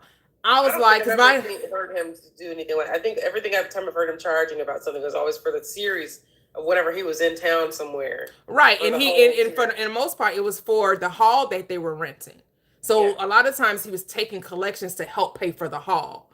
And she was like, but even if he's collecting for the hall, this still this amount of money. That isn't trivial money, is it? I'm like, but I'm still going to stand by what I said. He did not charge to help manifest. Mm-hmm. He did not charge. To me, help manifest is a specific thing you want to bring forth, not me bringing a general discussion in a lecture hall telling you this is what the Bible is saying. This is the things you can do to manifest, right? That's a general thing. I'm giving it to the audience, right? Right. You're right. I'm giving general instruction. And then you say, well, how do I actually do this, Neville? I want to manifest this specifically. And he would help you with that, right? And he would not. To me, that's helping you manifest. Me giving you general information. Yes, that is in a way helping you, but you're going to have to do it yourself. When they did the one-on-ones, he was using his mind to help you bring forth your manifestation. Yeah, and sometimes people wrote him letters, and he would do it, right? Yeah, and so I was like, and I said, but I said, I'm not telling you not to do it. So why are we arguing? Right. I said he didn't. Don't use him to justify it because he never did it. But she wanted to justify. She said, well, this being my group, it's okay that we, don't all agree, but I think we need to bring clarity because you didn't say one-on-ones. No, you're right. I didn't specifically say one-on-ones. I said to help someone manifest. You're exactly right. I didn't say one-on-ones. It's the spirit of what you said. And I also said in the post, it's not wrong to do so. But you don't have to use him to justify you charging someone. What was Exactly. the Just if you point? feel justified by then he was just talking about sin is missing the mark, and if you feel like you're supposed to be doing something, you don't do it, that's missing the mark. And that is a neutral term. That's a neutral concept. So if you feel like you should be charging people to help them manifest, then charge. If you feel bad about that, then charge. But if you don't, then okay. But don't sit here and try to make it seem like it was sanctioned by him, because that is not the tone and the spirit of his message overall. Especially when you listen to that particular, when you listen to that particular video, he says it plainly. I don't charge a nickel. I charge no one to help them manifest. If you need help, I will help you, and I will not charge you any money to do so. Right. Okay, but but again, to each his own. It's not wrong. No, it's not wrong. I'm just saying he didn't feel like he needed to do this. Simple as that. I'm like, no, because no one's saying that Neville was poor. He tells you he was well taken care of by his family. From a wealthy family. A family that became wealthy. So he didn't need the money, regardless. And he was wealthy way before he started his thing. He didn't start his stuff to the 30s. He tells you about his brother and coming into that business endeavor with a stranger that comes into his into their store. That happened in the 20s. He doesn't start teaching until the 30s. Wow. Yeah. So he was already wealthy. Or rather, his family was. Was he doing like these lectures on his books? What do you mean on his books? Like, was he people paying to hear him speak about his information? I would assume his books were, but here's the thing, like I said, no one knows how much he charged for his books. No one knows how many books he sold. And to this day, anybody could take his books and sell them and make money off of them. That's what I mean. Like, what's the issue that people have with it? Well, because if he's going around saying that you don't have to tithe, people that charge for this, he spoke against it. So now if you say, well, because you want your Neville Garter student and you want to charge, well, you have to find justification for you charging, because he's saying he never did. Well, I can justify it by saying, well, actually he did make money off of it. He sold books. Yeah. He charged for lectures. Why do you need Neville to justify you charging? Just charge because you want to charge. Just charge because you want to charge. Two things can be true though, right? Right, like, yeah. Like if he's not charging for what you can get for free. He's charging for what you're getting from him. Right. You know what I'm saying? Yeah. Like let's say, like, I'm a behavior analyst and I do a speaking engagement about parent training and say, hey, parents, if you want to come learn about how to help your kids, come listen to me talk. But if you want me to come to your house and give you a one-on-one, like I'm super nanny. Right. That's what he didn't do though. He let you come to his house. He let you talk to him and he didn't charge you. He only took up payments for the lecture. So he would say, okay, if you're coming into the hall that I've rented out of my own money, you're going to help me pay for it. Yes, there's nothing wrong with that. That was his reasoning, right? And the only reason, because they said in the beginning, he didn't even charge then. He used to do free lectures. Yeah. And then he eventually started charging to offset the cost of the lecture hall. What's wrong with that though? That's different than paying for a prayer. That's different than praying for. That's what I was saying. But people want to justify people praying for prayers, right? Like your pastors, right? If you want God to bless you, you're gonna have to send him some money. If you want God to answer you a prayer, you're gonna have to give us some money. But here's the thing, it's not wrong, right? It's not wrong. Because people believe that's necessary. Yeah. Like, I wish the church would be honest. If the church passed around the offering and say, hey, if everybody would donate offering to keep the bills paid in this building so we can come here and give you the word, pay. That is okay. But don't tell me I need to pay tithes so the Lord will bless me. Yeah, but that's what they do. That's what's wrong. Now, if you're telling me, hey. That's the difference. Yeah, that's the difference. Like, look, hey, I know y'all love to come hear us speak and fellowship together, but in order to keep the lights on and us to be able to come here and do this, if you have it on your heart to donate, just go ahead and donate. That's how you do it. Mm-hmm. You don't say, oh, well, if you want the Lord to bless you and be abundant, give the Lord some money and 10% of your income right here. That's the difference. Right, because he even said he wouldn't charge it. He also doesn't accept money. So even if people want to come and give him, here, Neville, thank you, I manifested, he wouldn't take it. He said he would never take the money. Because he knew it was not him doing it, right? Because if you're taking the money, that means that, but I say, hey, that's why I draw the line. If you want to gift me, I ain't charging, but if you want to gift me, I ain't turning down no gifts. I did never want to turn down the money. I ain't turning down the money. If you want to gift, I'm not charging either. But if you wanted to gift me, I'm going, thank you. But I don't ask for them. I don't make it a, there's no backhanded offering, right? I don't be like, well, if this has touched you, if you felt like that this has transformed you in some kind of way and you want to give a free will, I don't do that. The only thing I ask you to do, share and like. Share and like. That's all I. That's free. Because that's free. But like people on social media, so like if you want to be, if you want to grow your social media to the point where you can make money, because I know your daughter has had social media and she had it to the point where she had a little money, some income coming from it.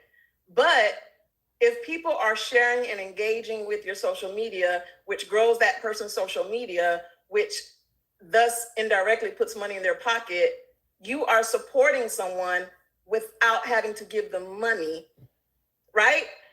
That's why I say, I was like, hey, support the live by subscribing and watching, because yes, YouTube pays me.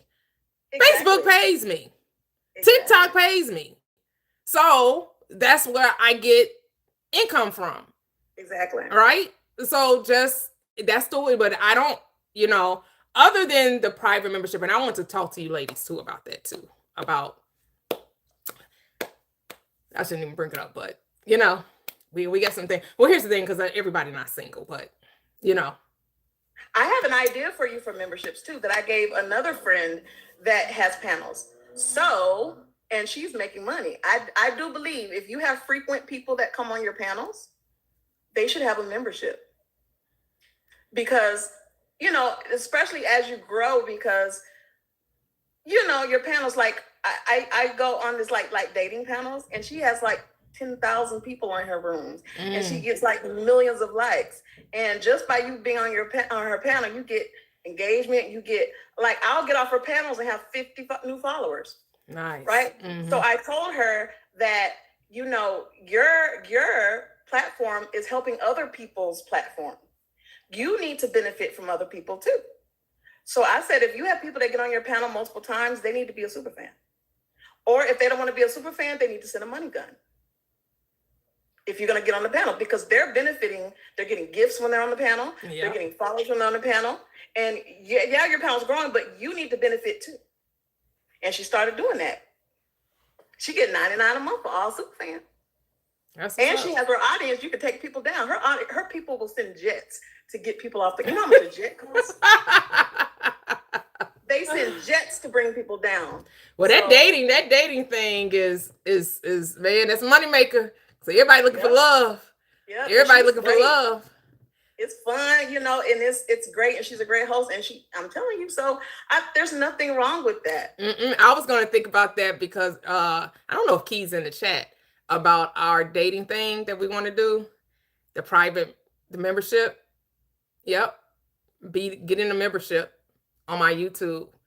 So if you want to join it on TikTok, because I'm going to increase the membership, because it's not going to be open to everybody. It's going to be those who are interested in talking about dating, right? So it's going to be a closed segment, and only those that are interested in it, in relationship talk, that's going to be the paid subscription. So that would be the way I would charge for, but it won't be a one-on-one, but a private session with a group of us where we talk manifestation regarding relationships. And I'm only going to increase the membership to maybe, because right now it's only 99 cents. I might only increase it to like $5 or $10, right? And that's only $5 or $10 a month. For those of you that want we're going to chat and talk about, and it's going to be closed off, so it's not going to be public. where we could talk relationships. And then maybe I can also just end if I decide maybe pick a day out the week where we only talk relationships. Like let's manifest whatever type of relationship you want to bring into your experience. So I gotta like flush it out in my mind because again, I said prosperous living is about vision, purpose with intention. That's what prosperous living is about. Yeah. So what you want to say, me? I know you came up. Well, I got an invite from the Toxic, so I went ahead and came up. Oh, okay. I didn't even know you were down there. Yeah, well, I saw you on earlier when I was working, but my job. Yeah. I was only coming on for a brief stint anyway. I wasn't on long. Yeah. When I don't get on at work, that means I'm in the office. Oh, okay. Because it'd be crazy in the clinic. But yeah, man, look, I have manifested. Oh my goodness. Look, when we start our relationship thing, oh my God, I have manifested and it has worked. Beautiful. And I told my sister and she was like, "Are you serious?" Because she laughs at me because I told her that my New Orleans man is my husband. And we were together. He was the first guy I had dated after my divorce. And, I wasn't ready at that time. I won't use the other word I used to say, but I was not ready at that time. And I always tell people, that's my husband. That's my husband. Yep, that's my husband. And I kind of have been changing what I was doing. And I was like, yeah, I'm working on things. It's my husband. And he didn't came back. We went out this week. Oh. Yeah, and we're just slowly talking. But I was like, my sister's like, "Are you serious?" I said, "Yeah, just out of nowhere." Mm-hmm. But then I got 3 prospect SPs, and they're like top SPs. I'm like, and it's just like I'm getting my pick, and it's different. You know what I'm saying? Like it's on my terms, and I'm getting the mirror. Beautiful. That I always wanted. You know what I mean? Mm-hmm. So I love to see manifestations play out. It's just so fun. And it's just like a science experiment. You just get to see how things work, and how your thoughts and you formulate and you just kind of just see everything fall together. But you just have to be, like you always say, you have to kind of just be easy and light and still and just not harbor on things and thoughts and just kind of be easy. Mm-hmm. And also my sister told me we both manifested each other coming together. Nice. See, that's how it works. And she's like, she's not even into all this stuff. She's like slowly dipping in. And as you said that, what came to my mind, instead of deconstructing Fridays, we're going to do relationship Fridays.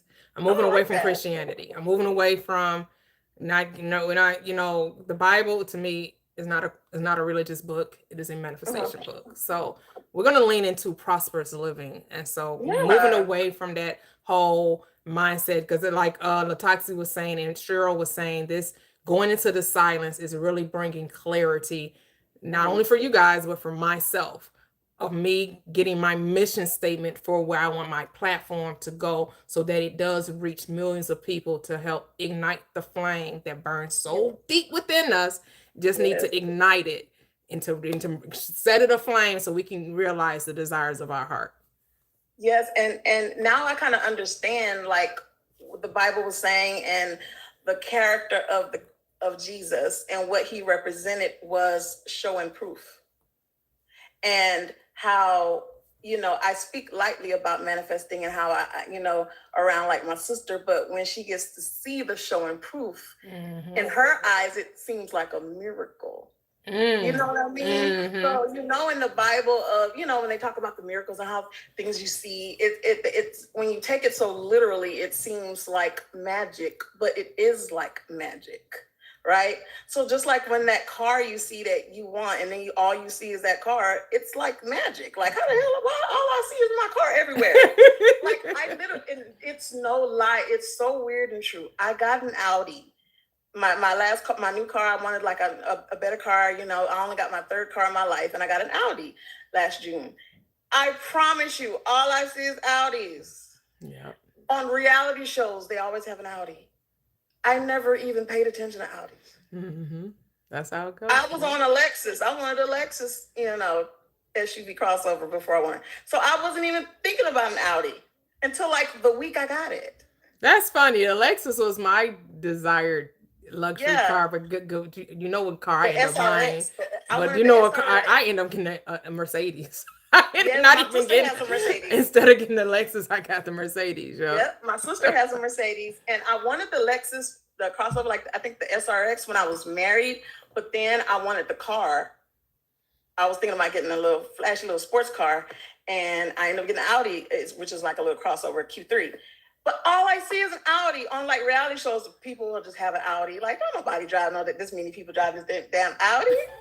You know what I'm saying? I see a Q3, Q4, Q5, Q6. I'm like, this many damn Audis. So it's like magic, and it's just everywhere. And just how people always, ooh, 1111, 1111. You see 1111, make a wish. You see it because you see it. Mhm. And that's just how it works. Yeah. So I just love manifestations and things happening in front of people who aren't there yet, because it's like special. It's like a miracle to them. They're like, that works. You were saying that, and here he is coming back into your life. And so I just love that it's just so magical and it's so beautiful, and it gives you your power back in this world. Because I feel like a lot of people walk around life feeling so powerless. You just feel like it's almost like learned helplessness, which is kind of like a psychological term, where you just feel like you're at the wit of the world. The world happenings is just ain't nothing you could do about it. Life would be life, and like, no, life ain't life, and you better take control of it. So it just makes you feel empowered that the world don't have to whoop your ass like they did Jesus. You can be triumphant. So yeah, that's all I wanted to add. Thank you. Because I realized with my real eyes. I know, right? Soul Leveling's up here. Thanks, Mia. Hey, Soul Leveling. How are you? Divine Day. Divine Day. How are you? Great as always. Amazing. Well, it's not bright enough. Oh, he chocolate. I didn't know he was chocolate. Oh, chocolate.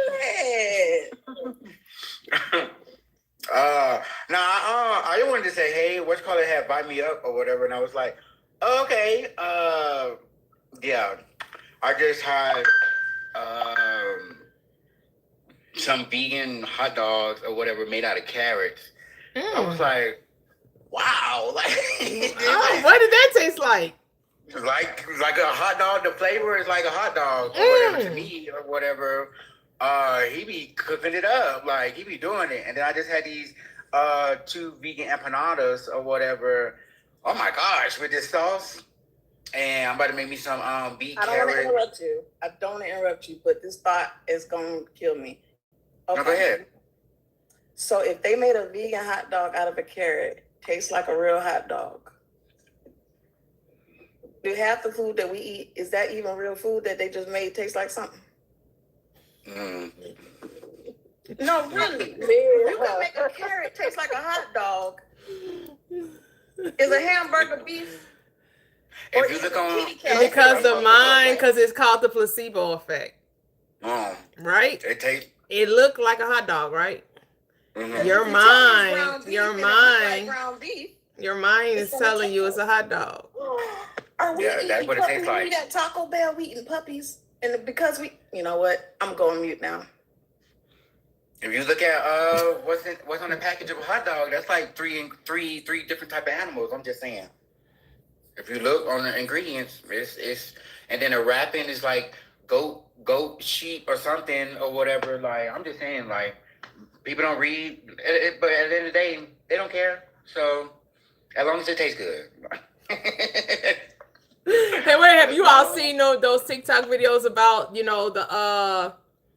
the soccer and all the people that came over from different other countries and how they're going into the Walmarts and the Targets, and they're Oh. trying all the foods, and they're like, oh my goodness, like free refills. Look at the size of these things. Look at the size of the stores.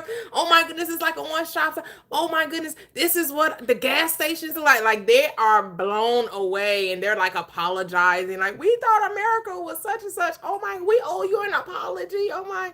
I guess they're seeing America on its best day, on its good day. They're getting serious of America on its good day. As long as it's not about politics, America is great. Because I was just talking about this earlier or whatever. I don't care what nobody say. Outside of politics, America is the best country ever or whatever. And I'm saying that because we have every like nationality on the planet or whatever. We get to see everybody live how they live through their culture or whatever. So like I'm here in Peru or whatever. They don't see nothing else or whatever. All they see is Peruvians or whatever. Like this is all you get is this is it or whatever. Like when you go to China or whatever, all you get is Chinese or whatever. Like this is it. But America has everything or whatever, like has everything or whatever. So I get Chinese, I get Mexican, I get African, Caribbean, black or whatever. Like I get all these things in one place. Yeah. And then our continent itself is gigantic. It has everything. You do not need to leave America or whatever. People like, oh, why Americans don't never leave? They don't have to. They don't. They really don't. You literally don't have to. It's everything. You want suburban? I mean, you want mountains. You want beach. You want cold. You want hot. You want forest. You want jungle.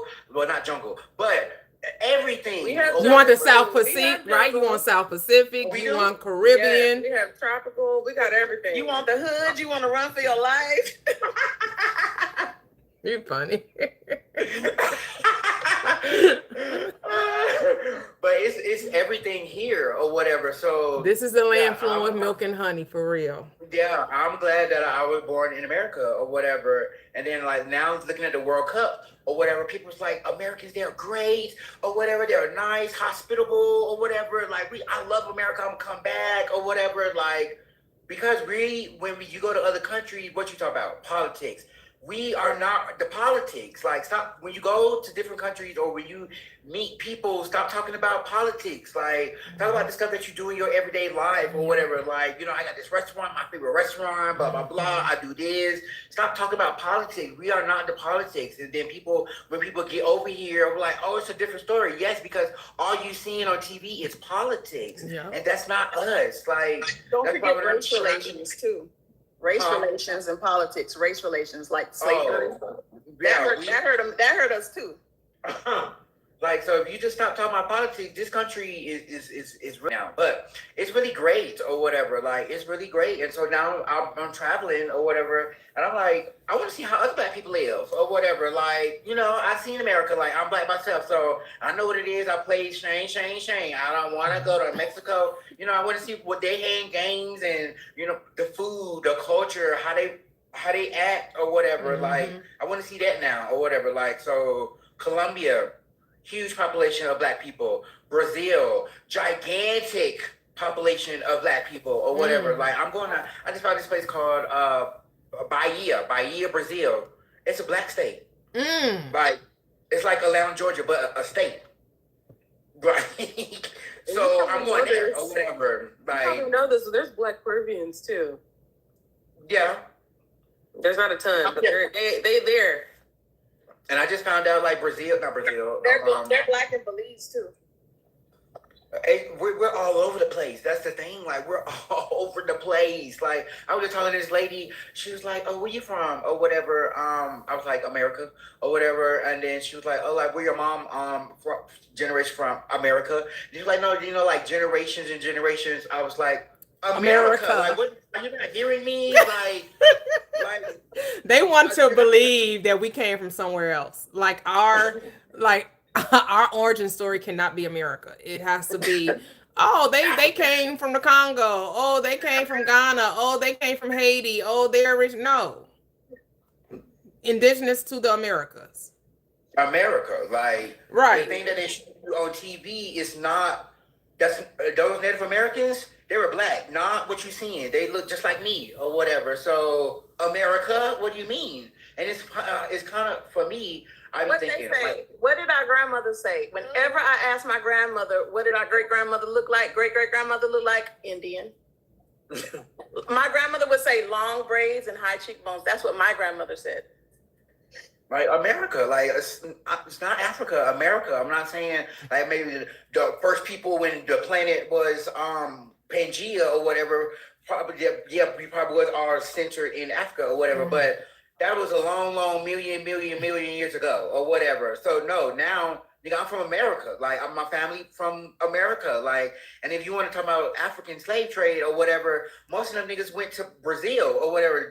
The less people came to America or whatever. So that means it was black people already here or whatever. So like we didn't all come from Africa. Like get that out of your head. And the first thing, we was all over the place. Like y'all, no offense to whoever's white or whatever, but nigga, we had this before y'all was even thought of. Like I'm just saying, like they giving you the story, not the real story. So we all over the place, all over Asia. Just the whole world is ours. So I'm an Earthling, and the Earth is black. That's why it's called melanin or whatever. But no, that's the not there. But America. But yeah, yeah. I just wanted to see how the rest of us live or whatever. Like and that's why I'm traveling. And yeah, get my Spanish up. Then I'm gonna learn Portuguese because my goal is to learn at least 4 languages or whatever. Nice. So I already speak English, Spanish is going, and then Portuguese, and I'm trying to learn a African language, probably like Yoruba or whatever. Say dadani, kedu, or whatever. All right, let's go. And then pick up Mandarin again because I took Mandarin in high school or whatever. Okay. So like san su wu jio or wu shi quan sha sha fang or whatever. Like I like shrimp fried rice, obviously, right? I have no idea what you're saying, but thank you for translating. But yeah, it's this world is fascinating, and like I said, I don't think I told you, but I think for me, our purpose is to experience or whatever. Like that's our people. Like, what's the purpose of being a quote unquote human being? To experience. That's the purpose. Like that's the purpose. Yep. That's what we're doing. Experience. Yep. It's all about experience. That's why I say there's no failure in God, because there isn't. There's no failure in love. There's only experience. That's all it is. You're just experiencing life. You're figuring out what works and what doesn't work for you. Yeah. I'm like, what do we do or whatever? Like, what is common amongst us or whatever? Like culture, that all that is made up or whatever. Like everything that we do is made up. But what do we all do the same with, no matter where you are? Oh, experience. That's the purpose. That's our purpose. The bees got their purpose. They go make bees. I mean, they go make honey and fertilize or whatever. Mosquitoes got their purpose. Everything has a purpose or whatever. I was like, what the fuck is quote unquote human? I would be like quote unquote. But what is the purpose of human or whatever? Yeah, that's the purpose. Experience. Yeah. That's what we all do. That is experience. Yeah. We all do that. So that's the purpose. Yeah, we're all expanding our awareness of self. And that comes through experience. Because you don't know a thing until you truly experience it. That's how you know. Whether you experience it from within or you're experiencing it on the outside, it's still all an experience. Yeah. It's a beautiful thing. So what do you want to experience? That's the question. What lights your fire? All right. Yeah, and I'm like, I was asking this girl, I was asking this girl yesterday, I was like, so when am I gonna go to hell? Because you already condemned us or whatever. Like y'all not, you come on the panel and the whole panel is about you're the source or whatever. Because my friend crossed our life, he said, I'm in heaven right now. A state of consciousness without being Christian or whatever. They're like, no, you can't be in heaven or whatever. No, that's blasphemy or whatever. So I asked her, I said, so you already said I'm going to go to hell or whatever. You already damning, giving me damnation or whatever. So I said, when am I going to go to hell? I was like, do I go to hell after I die or whatever? She was like, yeah. I was like, okay, well, I'm going to live it up.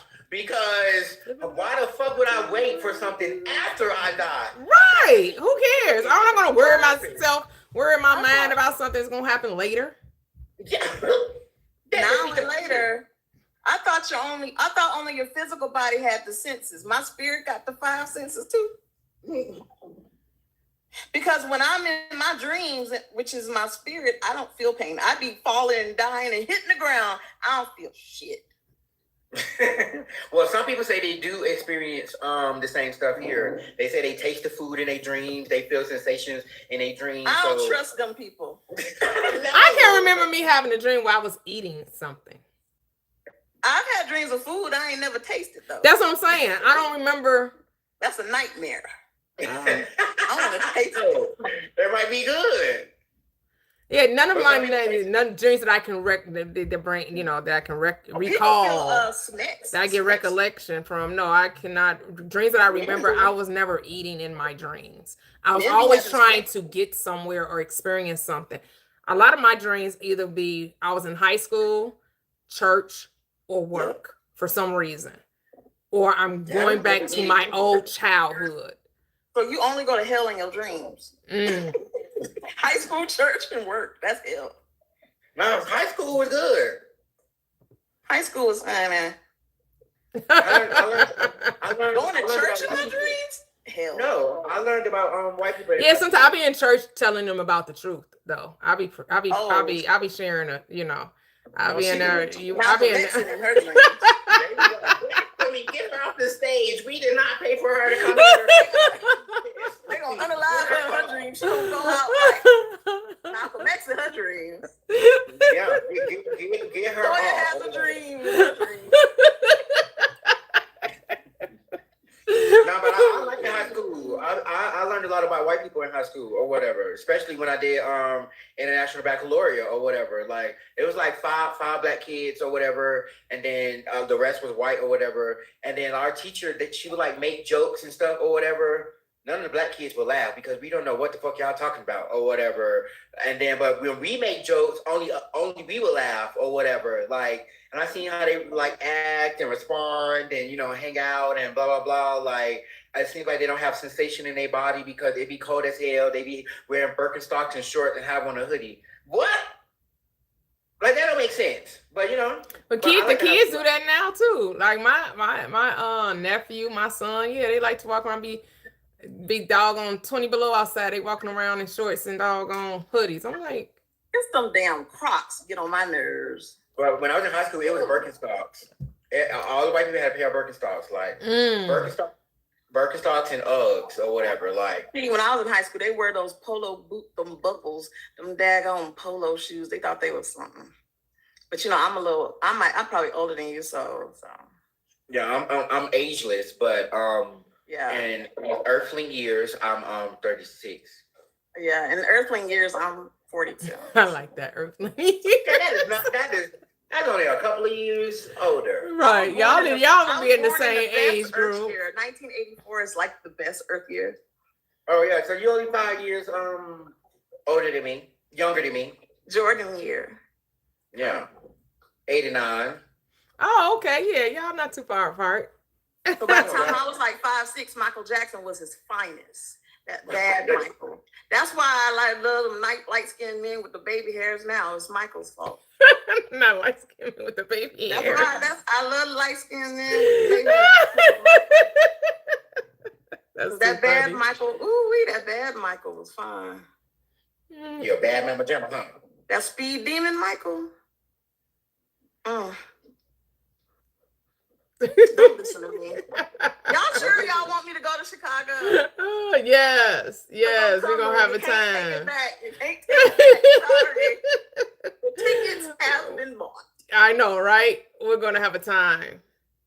That should be fun. Are you a drinker? Who, me? Mia. Me, you drink? If we were drinking like in high school years, I'm like a junior. Okay. I like my drinks to be sweet and delicious, or just give me a shot because I babysit. Yeah, I'm the same way. I would be a freshman. Yeah. Because I'm not a drinker. I'm very like, give me. I need my drink to taste like Kool-Aid. I need my drink to taste like Yeah, Kool-Aid. me too. Me too. That defeats the purpose. Like, I'm not drinking nothing that tastes nasty. That's dumb. That's why you The should same try. way I'm not gonna eat Battery nasty acid. food. No, the same way I'm not gonna eat nasty food. I'm not gonna eat a drink that's gonna it like put hair on your chest. Well, You this just gotta battery be acid. shaked off. No, it No, need to taste good. listen, I consider myself a super senior in this case. Oh. I knew you were. But- I knew you were. Something But told me you were. I only drink shots. I don't like alcohol, so I just drink You shots. straight up no chaser, huh? That's Just it. get to me I straight. ain't got time to be doing all that drinking. Get When I over was it. in Mexico, they brought out this thing called Don Julio 69 or whatever. When I tell you that it's the smoothest drink I ever tasted, I was like, hold on, I don't need no chase after this. I was like, give me another one. I thought it was gonna be burning and shit or whatever. I drunk 3 of them straight. I said, oh, this is the best thing ever or whatever. And I went back to Alpharetta or whatever. I was like, oh, y'all need to get this. This is great or whatever. That was a ditty drink. I'm gonna do what the Mexicans do because I don't drink or I don't drink or eat meat or whatever. But I'm like, while in Mexico, do what the Mexicans do. They drink and eat. So I'm finna be drinking and eating what they That's drink. how you wake up with baby oil everywhere. My Yeah. baby. but with the green at, that's the green. Like, With the I green. had a friend that made such good drinks, and she would always get me drunk. So I nicknamed her Trey Songz. Oh wow, why? Because Trey Songz gets women drinks. He's been accused of grape. Like, Oh. he gets accused of grape like every year. Trey Songz. Yeah, so her nickname was Trey Songz. So I would call her like Trey Songz or T.I. or R. Kelly or Okay. she would get called Diddy. Yeah, I would thought just my change her humor- name. I thought my humor was dark, girl. You definitely. Oh, you don't get no harder than me. I'm Aquarius too. I go there. So you go low, I go lower to the lowest, to the pits of I hell. was like, did you really say that? Yeah, I did. Well, her nickname was Trey Songz because I told her she makes drinks like you gonna take advantage of somebody. Diddy. Wow. Y'all don't smoke? Mm-mm. Give me. No, I don't smoke. Oh No, no. but I do like the gummy chewy ones. We said we're gonna get some gummies. So I'm gonna make sure I go to the distillery or whatever they I call pack it. them on every trip. Dispensary, rather. Oh, I mean the I said, dispensary. Go to the dispensary Da-da-da-da-da. to get some because we plan on laughing all night long. All night long. All night. Is it legal in Chicago? All night. Yes. We turned it into a girls' trip. And so we said, whoever want to meet us at the destinations where we end up, having our times of our lives, you can meet us at the different locations, the different hot spots we're going to explore and experience. But yeah, All right. we're gonna stay in near McCormick Place. So okay, I am town. Yes. Ah. Oh, Like a okay. Disneyland? You went on that I'm going with people shmoney. from Chicago. Yes. Like, yes, I'm so glad because I like going to cities with people who know the city. Like one time, the first time I went to New Orleans, it was just a bunch of people who never went to New Orleans, so I didn't go anywhere cool. So I went, and the next time I went with my ex, he was from there, so I went everywhere cool. Ew, the food is just so delicious. Oh my Yeah. goodness. I mean, we've New never been there Orleans either, is but so yeah, I still went to the French Quarter. Still went to is that Bourbon Street? Is it Bourbon Street? Yes. Yeah. And then we took the little trolley, we took the little train or whatever, the little trolley, and we went to the end of the line, and we went to the market. Like, we explored it, got some beignets, Yeah. me and my husband. We had never been there before. Yeah, it's nice. I love New Orleans. It's almost like you feel like you're in a different country sometimes. Like, I'm just next door. Y'all different. Y'all different. That's the beauty of America. Yes. You literally are in another. Each state is its own country. Yep. And Houston it people, is. we're thrown off, so that's probably why I act like this. Because we a little. Yeah, that's why people like going to Florida or whatever. Just do whatever you want. I love Florida. Florida is like Texas Part 2. Texas with better beaches. Yeah, way better because that Gulf of Mexico. Galveston has gotten better. Yeah, because I have a timeshare, so we got two. They had two Yeah. properties in Galveston, and I'm like, yeah, that beach is not Mhm. that golf, that ain't something you need to be, it's pretty, on the calm days, it's rough waters though. It's rough Come on, Houston. waters. Yeah, the heat. Don't come to Texas in the summer. Do not start coming to Texas in end of September, October. We are on broil. The pizza is ready. Don't come here. But that's anywhere in the South. All southern states But are like Texas, that. oh my. Look, my 'Cause- old car, it turned it to a sticky note on the inside. Sticky note. Everywhere you go to, if you go to anywhere where it's hot, you go to the west. If you go to Arizona, I went to Arizona in September and in But that's July. dry heat. It doesn't matter. You feel like you're baking in an oven. That heat is like The lake of 110. It's like the lake of fire. You may not be sweating, but you're scorching. You're on But like fire. Vegas, I love Vegas. You're But I went burning to Vegas. up. I was like, what the in July? Oh yeah, because we have humidity, but We do too. but Florida is off the chain with the humidity. They I told hate us humidity. y'all from Chicago. I know y'all think y'all know humidity, but y'all need to stay hydrated over here because y'all humidity is nothing like Florida's humidity. Yeah, see. In Houston in the summer, I don't go to any outdoor events. Don't invite me to anything that starts during the day outside. I'm not coming outside until 9-10 p.m. Wow. And one time, my car, like years ago, but it was like 2 years ago, my Altima, Betty White, that was her name, because she was old and she was white tea and she had a dimple. It was an Altima. And when Betty White passed away, my car started to pass away. And I didn't have no air. Fast, huh? And I You ain't had no wanna air. I first drive drive. fast. I'd be stir. Yeah. Everybody who And drive Betty truck, White you didn't have no got- air. In the summer, I was sweating. Y'all seen that gif of James Brown when he rides up and he greasy and sweating? That's how I ride everywhere. Mm-mm-mm. Houston is the hottest place on earth. If I had a timeshare, I would leave Houston every summer and come back in September. Mm. The It lake don't of still fire be hot in is- September. Yeah, well, when I was a child, it was cool, but as the years have passed, it's not cool until about Halloween. Oh yeah.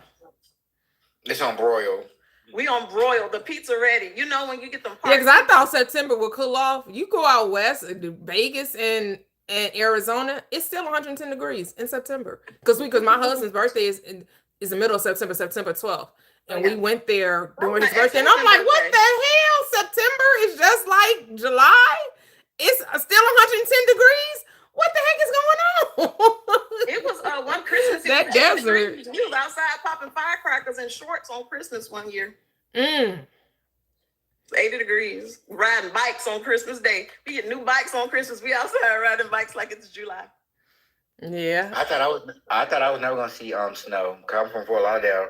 It's like, oh, and then my mom was like, oh, she moved to Atlanta or whatever. And then I was like, oh, what is this? Oh, It's you didn't just get snow no all real day. snow. I thought you was gonna No. say you Of went to course, you're from Chicago. Atlanta. They get to snow It every was enough. 3 or 4 Yeah. years, every 5 or Yeah. 6 years. Well, we It got was that enough for Texas me. freeze. Hey, it was enough for me. from So it was Fort enough to Lauderdale. you, like, did they shut down the city? I'm sure they shut Of down the course. city. It was course. I like don't want no One snow. inch. they All the stores are wiped out or whatever. Where No do you school. live, Saul? What? Where do you live? Right now? I mean, when you were talking just now, where did you live? Atlanta. Oh, okay. Because that's how they do in Houston, too. They shut down anything for a little piece of Oh snow. yeah. It's not no. 1 you're inch. right, y'all don't have the right tires. We be No. watching. Y'all don't the have news. tires and you don't have Don't salt. have the right tires or roads. Right, salt. Yeah. Yeah, you can't salt your roads. And that, like Indiana, they're just next door to us. The 8094 sand. I'm like, because I lived in Indiana. I lived in Northwest Indiana for a Oh, brief stint. Not I'm salt. like, what the hell? Y'all don't clean y'all roads good either. no. I'm like, it's always a pile up I on can't say- 8094. I feel like Indiana is two different states. We got the north part that's with Chicago, and then the rest of the state is. But they don't take care of their roads like Chicago. They put sand down. I've never seen that here. Please I've never salt. seen that here. Please put salt. They might have No, changed they put since. salt down here. They must do that up north. I can't speak to what's going on up north. That's a whole different country.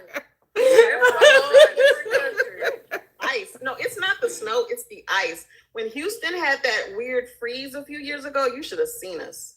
We was acting like I was driving and me and this 18-wheeler were gliding. I just let go of the wheel. I didn't know what to do. I just went back to driving school and they said, turn the thing this way. And I was just gliding for about 10 seconds. That's how people get in accidents. They don't know how to drive on ice. That's the problem. I don't like it.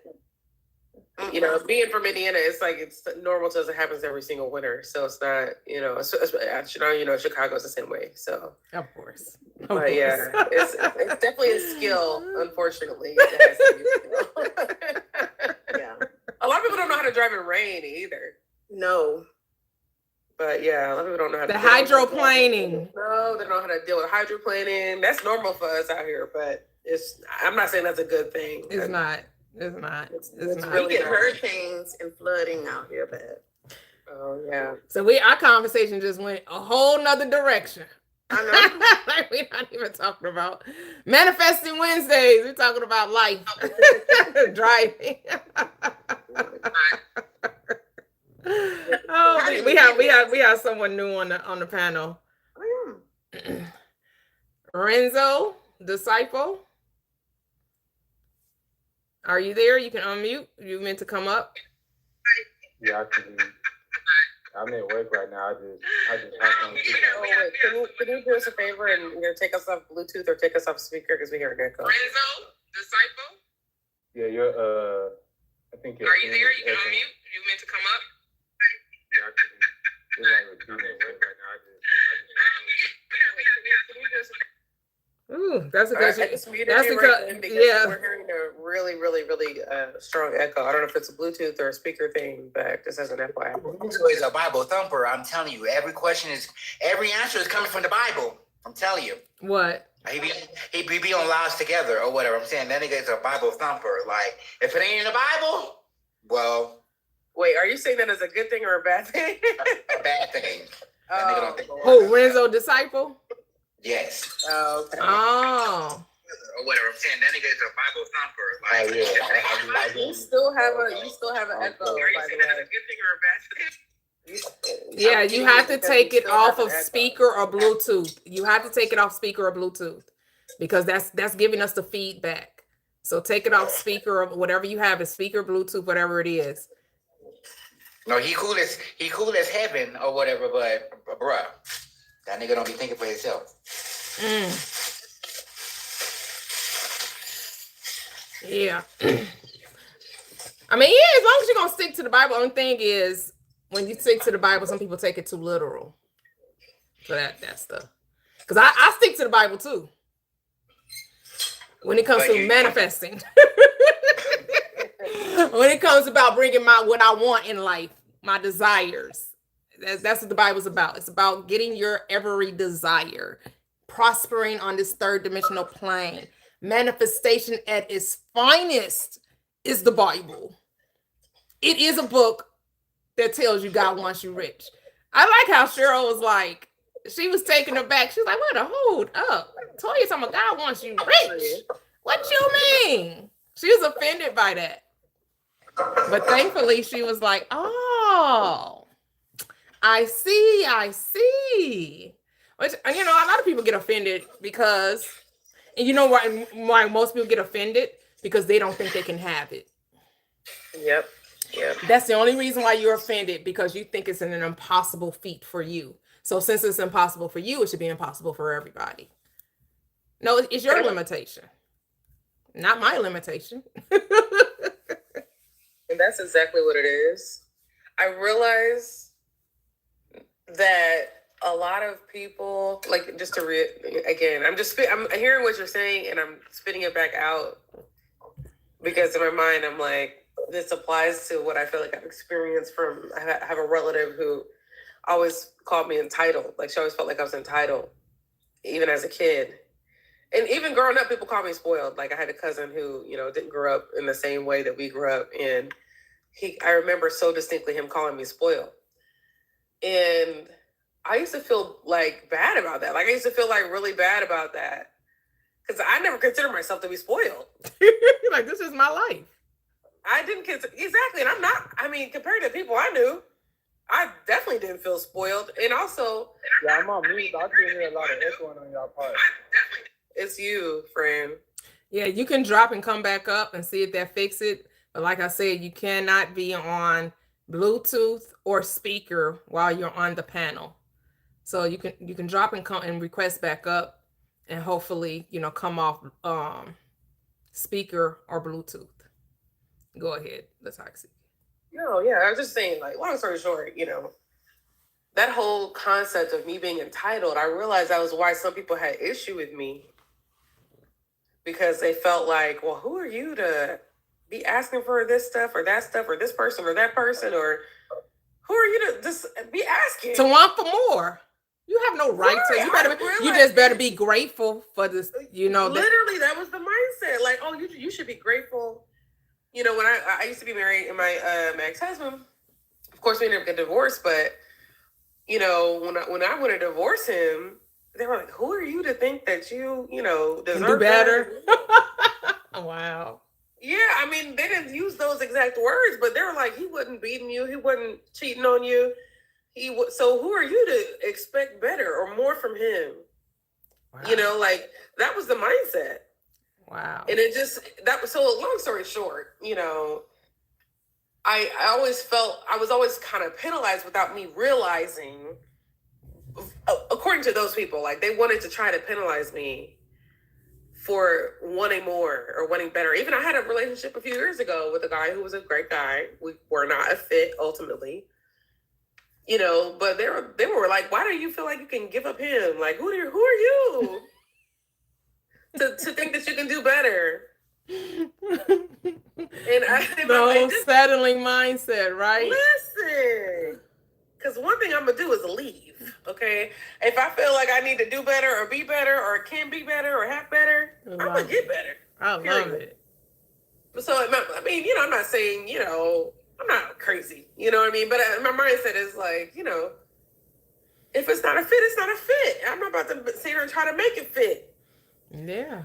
So I'm gonna get what I want ultimately. But long story short, it took me a long time to realize that was why, like, at least a couple people in my life growing up took issue with me, and it was like a one-sided thing. I didn't understand why they were feeling the way they did about me.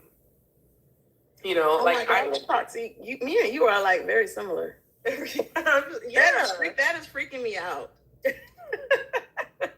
You get it. It's like, I didn't realize that there was an issue, because my parents never made it seem like I was wrong or bad for asking for what I wanted. Did I get what I wanted all the time? Absolutely not. But, they never made me seem like I was a bad kid for wanting it or for asking. Yeah. They just felt like, okay, like, if they can, they can, they can, whatever, Yeah, because that's what my, like, we're a blended family. And so that helped me transition, because I had that mindset too of having the limitations, and you should only ask for so much, and especially children should only have and get so much, right? But then I was like, the relationship with my bonus daughter and my husband, that opened my eyes, because her relationship to her dad is that he's yes man. And that showed me that's how our consciousness is. It's yes man. It's never going to deny you. When you ask, you should expect to be told yes.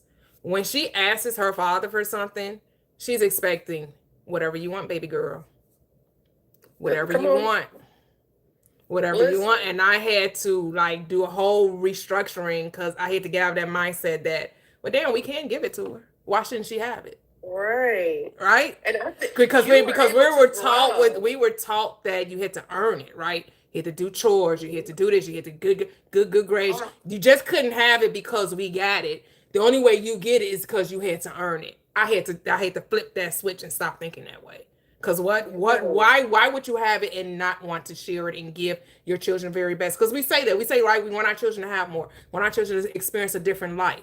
But then when the opportunity presents itself, now we try to put all these obstacles in the way, all of these parameters to say, well, no, just because we have it doesn't mean you should get it.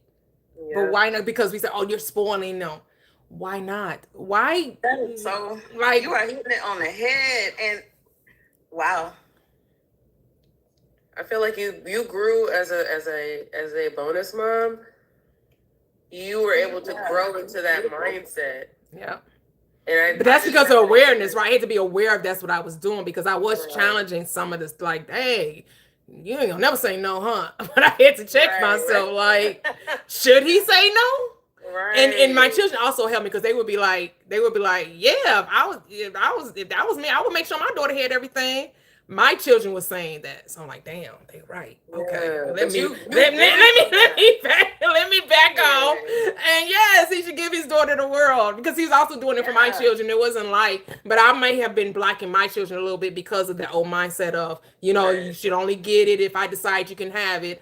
Other not because I have it to give, but whether I decide that you should have it. That was that area of control, right? Trying to control But behavior don't feel with like with it's their just you. desires. But don't feel like it's just you. That is a world thing, and it's bringing up so many things and making everything make complete sense now, because what you experience, I think a lot of us experience, and I think just in life we experience. Because even if you think about children and you think about those terrible twos are terrible because the no contingency is introduced, and it's like, Hold on. What's terrible twos? terrible twos is the stage that we all go through once we turn about 2, in which our behavior now is transactional. Contingencies are introduced. And one of the first things is like toilet training, because you are able to release your body fluids just freely, and someone changes you, makes sure you're okay, and there's no contingency of anything that you do. But then it's introduced of, now you have to control your body, you have to do these things to please us, and you have to behave and control yourself, you have to calm down, you have to have boundaries and structure. You're just not a free living creature anymore, and you're told no, and you are God. And when someone tells you no, you're like, why who you telling no? I ain't God. I do what I want. I'm gonna throw this motherfucking tantrum now. Okay. So children that's why they rebel, and they don't like no, because they're God. You don't tell me no, the answer is always yes. Why you don't know that? The child is like, who you think you telling no? So don't small children appear extremely arrogant when they're around that time? They're like, who you telling? I'm gonna do it anyway. And you gotta put children in their place, because their place is God. Yeah, I had 3. Not all of them experienced that state. And I would say just my son probably, but I wouldn't say it was given to him him being a 2-year-old. I would say it was his desire for his dad that wasn't present. Yeah. Where my daughters had a different. None of them was like. I never called it terrible. I never gave into that mindset. I'm saying terrible too. That's just a nickname. Right. But I'm saying my children didn't fall out. They didn't do the falling out. Like you see some children. Yeah. They tell me, Every the child world doesn't- is yeah. coming to an end. It's falling Yeah. apart. Yeah, that only happened with my son, but I Yeah. attribute that to that whole detachment, that old desire for a relationship with his dad that wasn't present. Yeah, and What does Mark? Hmm? Oh, my bad. What does Mark 11:24 say? The what? Well, say that again. What does Mark 11:24 say? Oh, whatever you therefore I say to you, whatever you desire when you pray, believe you received it and you will get it. Okay. What's the context of that? So, what I have on the screen. He's playing with you, Toya. You so silly. You know what it means. Whatever you ask for, it's yours. If you can conceive it in your mind, you can hold it in your hand. I'm not devil's advocate. Because I need to see. That was crazy because I need to see both sides. Always you. Because we were talking about my friend. He cut off his hand because he bought this new little cutter for vegetables or whatever, and then he was like, "Yeah, this hurt or whatever." I was like, "Well, you probably can look at it in a different way or whatever. Like maybe you getting hurt or whatever is trying to teach you how to do mind over matter or whatever. You know what I'm saying or whatever. Like it's not always just the one side. It can be the other side too, and then you get to choose what's best for you or whatever. But if you're always looking at the one side or what somebody always tell you, that's all you're gonna see or whatever. So it's best to look at both sides or whatever, and then pick which one fits your narrative. Yep, yep, yep. Yeah, it was because I couldn't tell if he was a Christian or not as a guy came up because he was saying what did Jesus say, right? But he was putting it in putting it in the light of Jesus said if we speak a thing, it shall come to pass. And he referenced Mark 11:24. So he was talking about he was in some challenge and he was at some workout studio or whatever, or some what do they call it? You know, whatever club they were. Where you Fitness go? studio? Huh? Where you- Fitness studio? Fitness, yeah, fitness place. And they were doing some challenge and he dislocated his foot. And he said that he didn't recognize it until he got home. You know, I guess he could tell when he was doing because somebody had to jump really high in the air and when he came down, it dislocated. And he said that he decided to use the scripture to heal it. He said he popped it back into place. And he said that he decided to use, you know, and say Mark 11:24, whatever I pray about, if I believe it, then it'll happen. He said it healed within a week. And he said had he went to the doctor, they would have told him that would have took like a 3-month process. But he decided to take the Bible at his word and apply it to that situation. It's like, yep, that's how it goes.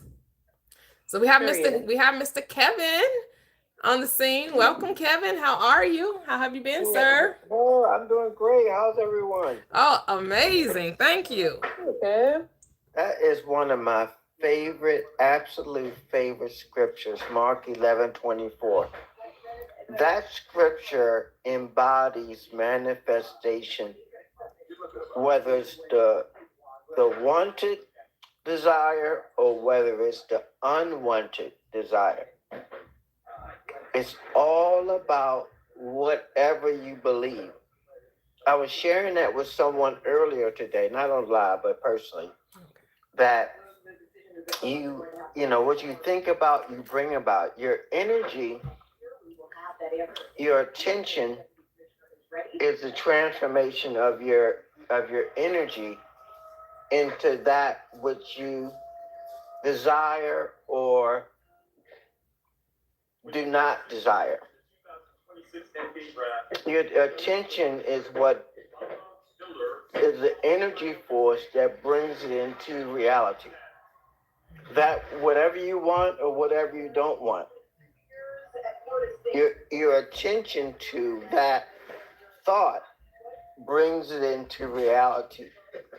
And Mark 11:24 speaks as if whatever you're thinking, as if it already took place.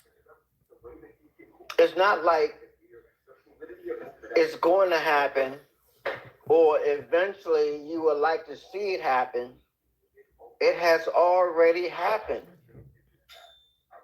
And when it already happened, when you accept that, like Toya has in her caption there, accept it as already yours, or that you already believe it as a reality, then that reflection of that thought in your mind shows up in your 3D to confirm the law of mind. Remember, you can't break that law. You can only confirm that law. And when it shows up in your reality, that's the law fulfilling itself, confirming itself in either desire, whether it's wanted desire or unwanted desire. That's why I love the scripture, the truth, the purity of that scripture, the wholeness of that scripture. I love it so. And you learn to love it, eat, like it said, you learn to eat the fruit thereof, or love the fruit thereof, when you understand and you are aware of its meaning and how applicable it is to your lifestyle. Yep. It's like sweet nectar to the soul. There you go. There you go. It's fun. It's so much fun. That's why I desire that you get understanding.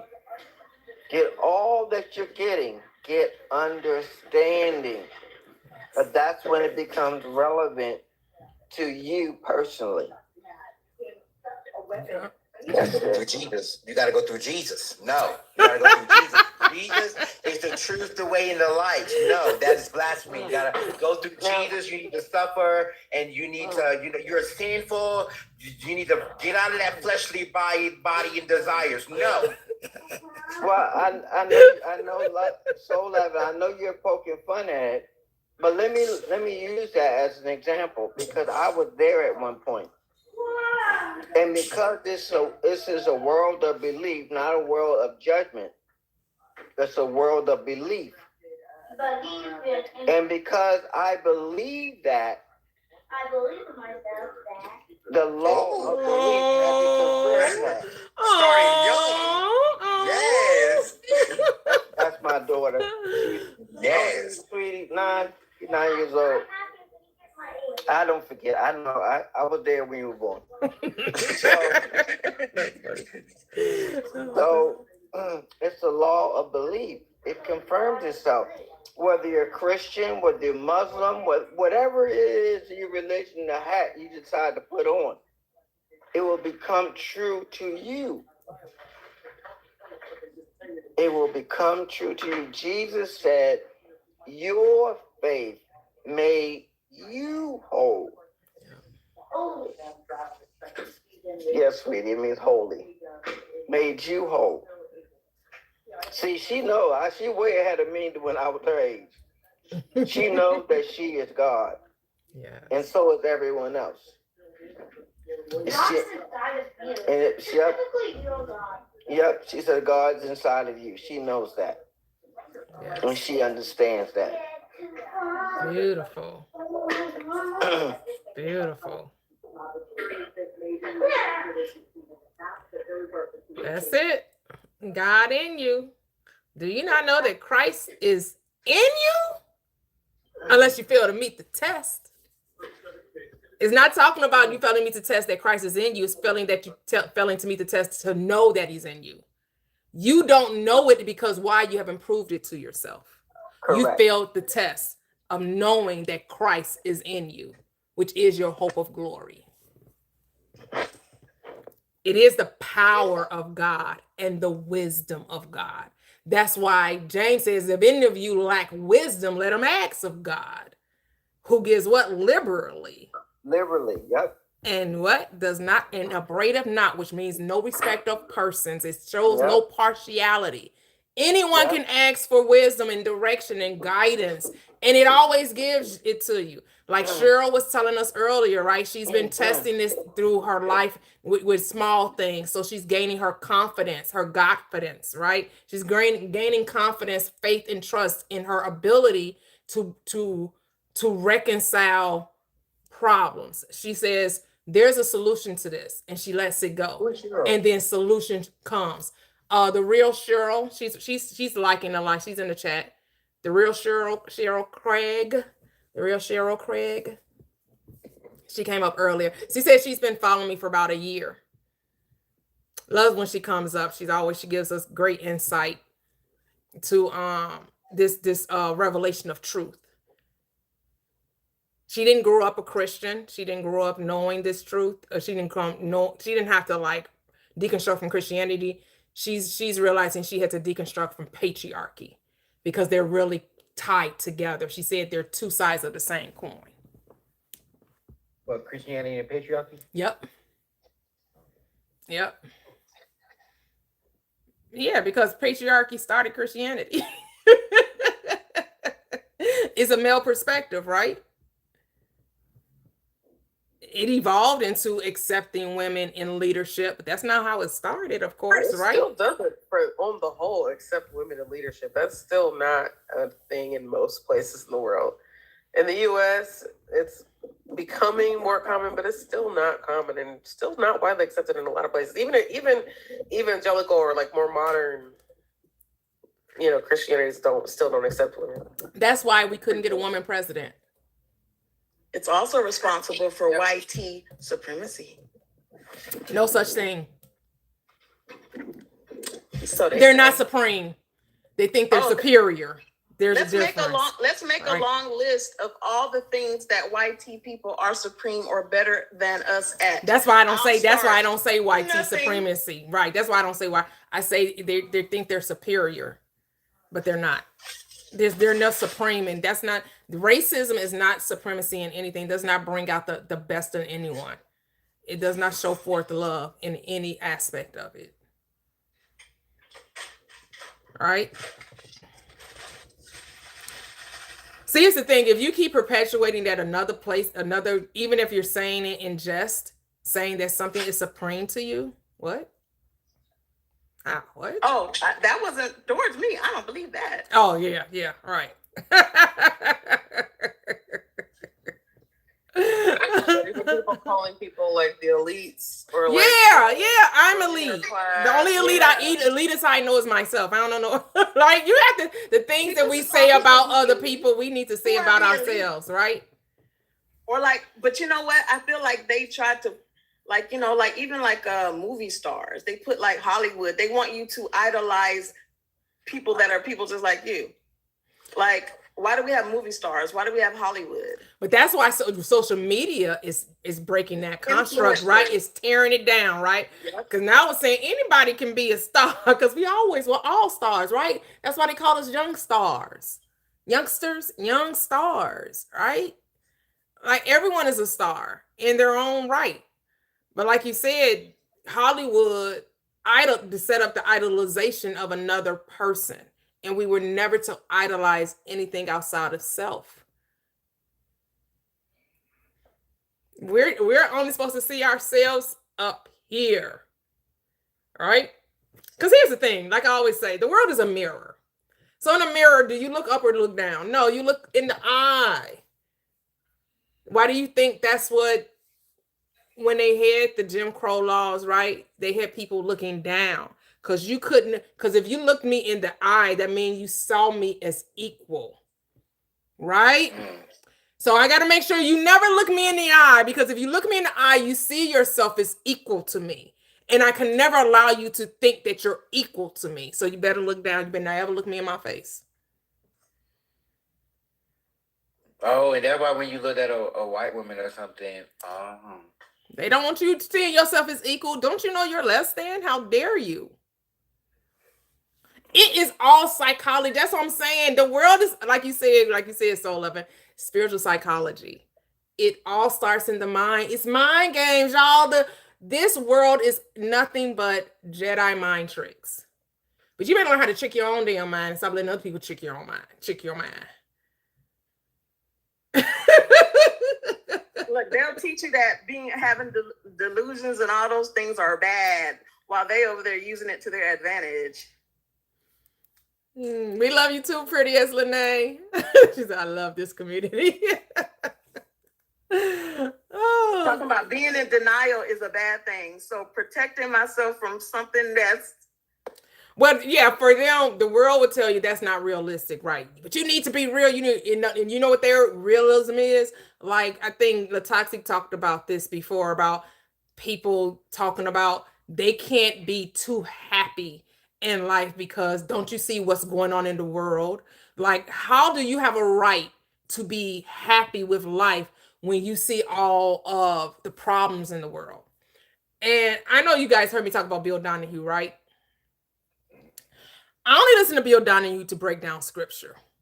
I didn't like his outlook because his outlook was like, the world is terrible. You shouldn't be happy. I was watching one of his videos. I was like, wow, really? What? He was like, yeah, with all of the evil that's amongst us. And he was quoting one of the Eastern, quote unquote, mystics. I forget which one he was quoting. He was talking about a book. And he was saying that, yeah, you can't really be truly happy when you know the state of the world. Oh, really? Wow. That's wild. That's what I said. I was like, That's why, yeah, I like him for breaking down, because he is going to break down that scripture from a metaphysical point of view. He's going to talk about meditation. He talks about, being God and the mind being God, but it doesn't sound like he really talks about manifestation though. Right? Because if you're going to talk about manifestation, then you're not here to save the world. Right. You're not here to, you're here to create your own reality. The only world you're here to save is your own. That's the only world you can save. Is your own world. And your own world is your own mind. You are the solution to your problems. Nothing else is. There's only a one-player game, even in my dreams. You're always the main character in your dreams, right? Everything is centered around you. And you never see yourself in a dream, just like you never see yourself in this reality. Stop it, Toya. Stop it. You're creeping me out, because one of my clients today, a little girl, I work with kids on the spectrum, and she's so cute. But there's our little room where they have imaginary play toys in that room that they can choose to go in. And she went in the room, and there's a full body mirror, and she went in front of the mirror, and it's like she saw her reflection for the first time, even though she looks in the mirror when she brushes her teeth. But I don't know, it was different for her. She was in a full body mirror, and she looked at herself, and she had a toy cookie in her hand. But she couldn't understand why in the mirror she was looking at the back of the cookie. And so she started moving her body. She was like, because she sees the VR suit. Because the reason I taught all the kids at the clinic how to wave correctly, because all the children on the spectrum wave like this.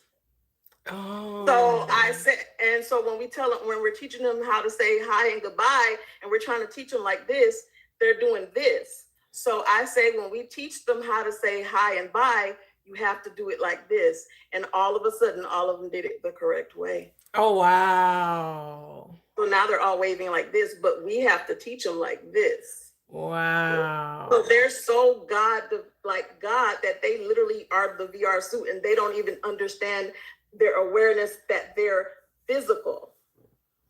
And that's why a lot of them, we deal with their physical awareness of others, because they're so godlike that they don't care about the social world, to the point where they don't care about the reflection. They don't understand that. So it's just, that's why it's so, I love working with, the children, especially the children on the spectrum. Well, just indoctrinating them into this society. But you know what? They've been indoctrinated to limitation. They've been indoctrinated to limitation. Like they're the gods you can't break, right? Like, y'all doing y'all damnedest to make sure they don't get too far away from where they can fit into society, and they're refusing. They're doing all they can to not simulate. They don't want to simulate or assimilate. Is it assimilate? They don't want to assimilate. No. But y'all whole job is to make them assimilate.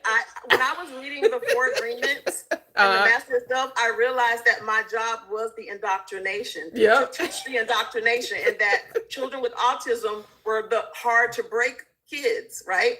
And but so once I learned that, I try to do my job with as much empathy and autonomy, because I think half of my dad's side of the family on the spectrum. You're so silly. So I love the field I'm in. So, and I'm just joking, because I don't diagnose and all that stuff. But when I talk about it, I talk about it with love, because I think they're amazing, and I don't think that anything's wrong with them. And I see them as little gods, that they're not gonna let us ungod them. I love it. And so I try to do my job with empathy. So when they're stimming and doing things that they just feel good, I don't take that away from them. I let them be themselves. I try to teach them skills that are just functional. I don't teach them social skills, like forcing them to hold hands and play physical games with other kids. They don't have to do that. I teach them to be able to be in a room with another child.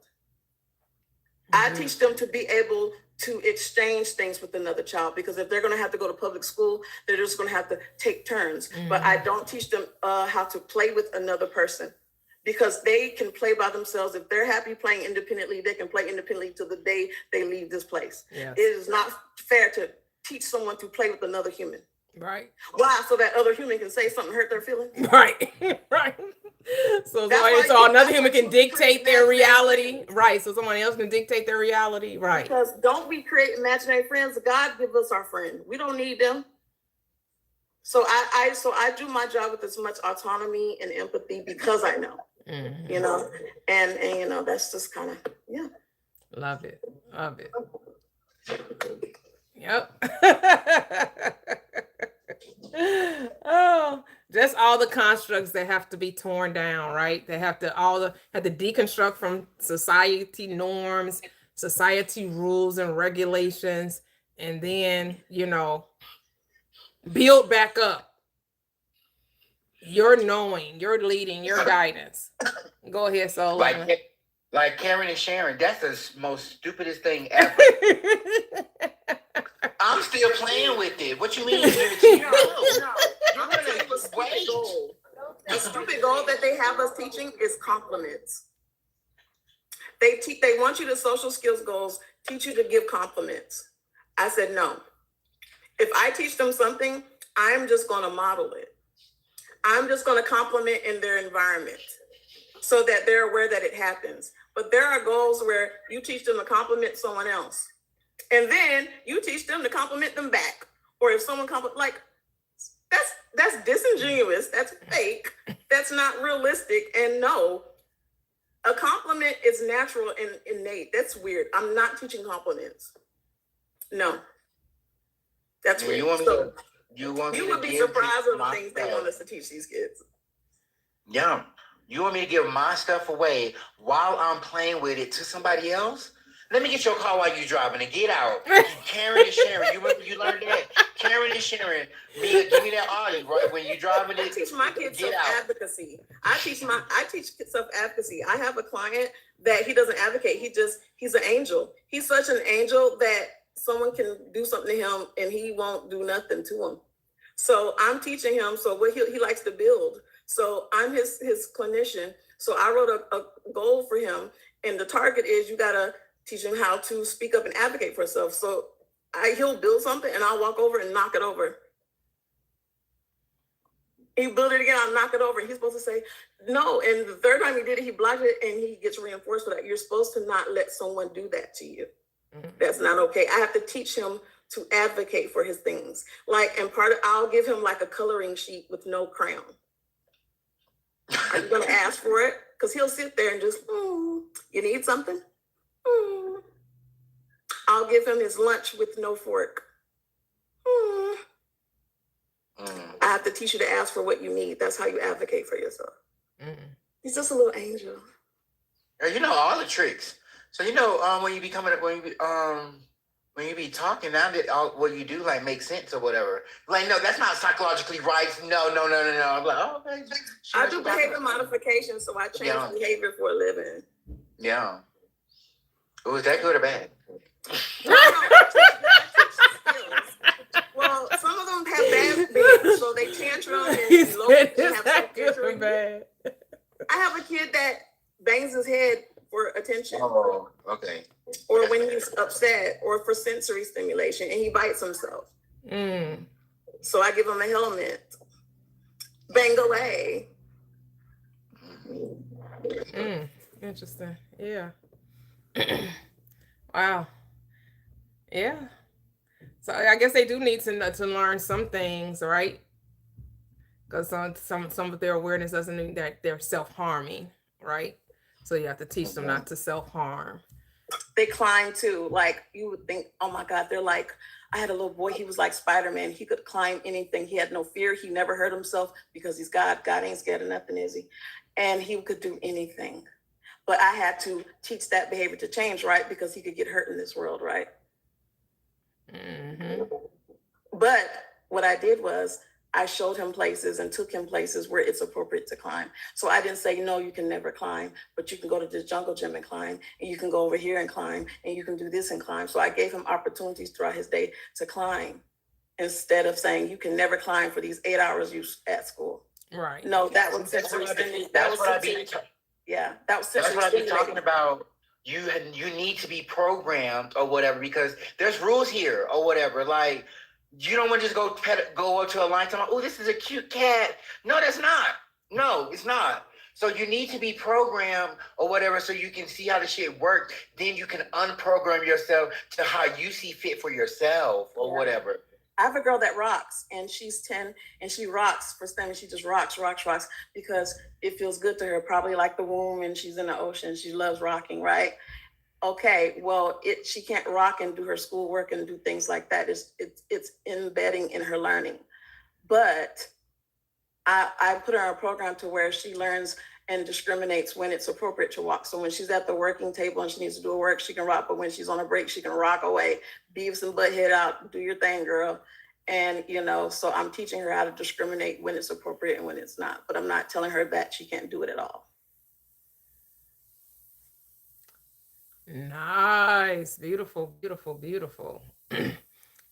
Yep. So when it comes to manifesting, I mean, they'll come to the realization that, there are no limitations to life. And I know we talk about the rules and thinking that we still have this this mindset of fight or flight, and we have to guard ourselves against danger. But that simply isn't the case in this reality anymore. There's no need to guard yourself. You got to let down your sword, Peter. Let down your sword, because there's no reason to fight. You just need to know thyself and stand still and know that nothing is separate from you. Right? There's nothing separate from the I am. It's all connected. That's how people tame tigers, right? They tame them. Ooh, I guess when they get this feeling, this is the Holy Spirit. It do something to your soul. Like.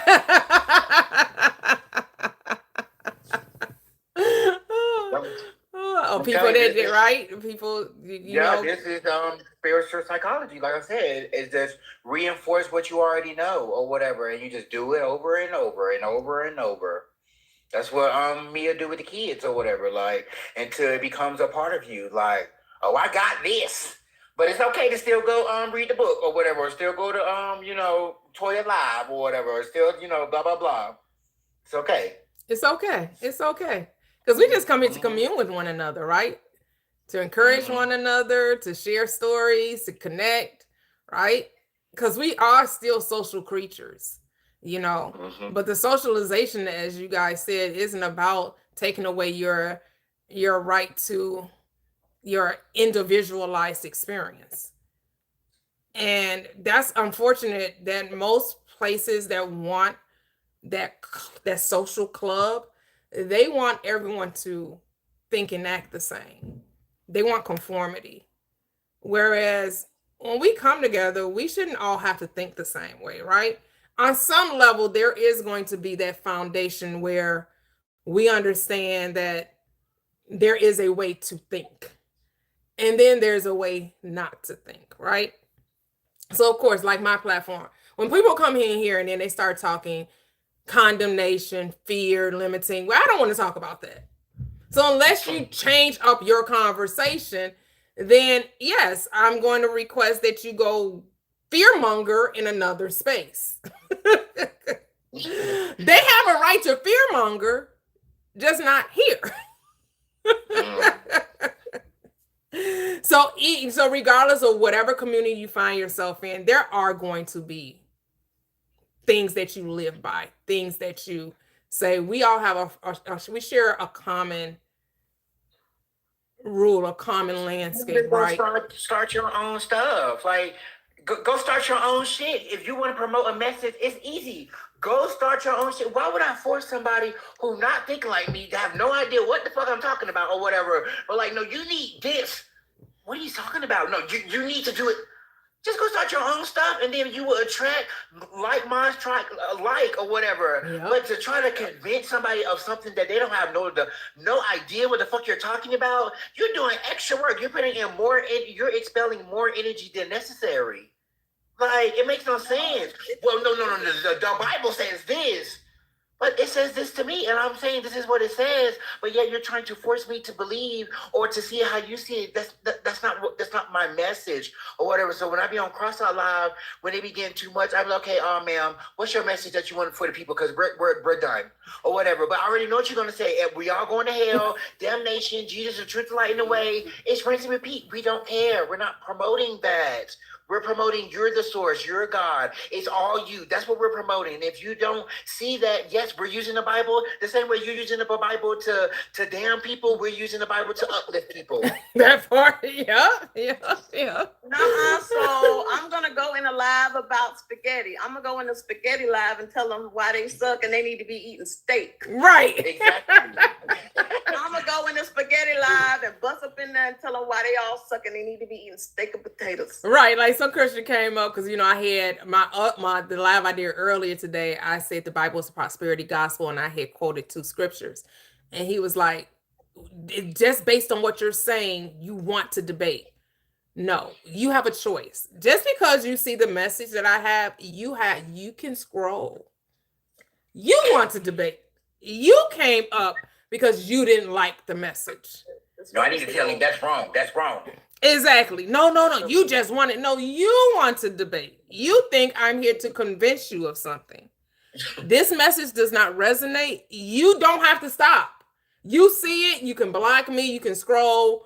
But don't come in here and antagonize and say, I'm antagonizing you because I don't agree with your interpretation of the script. And then people be in the comments be like, oh, they won.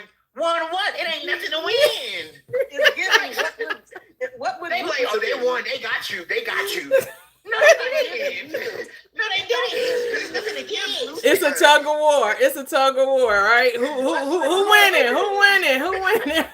We're doing arm wrestling. Who can knock you out? Who can let me see who I can stronghold and make them see it my way. I think Jesus was the good guy. It's given what would Lucifer do. I don't think they the Jesus people.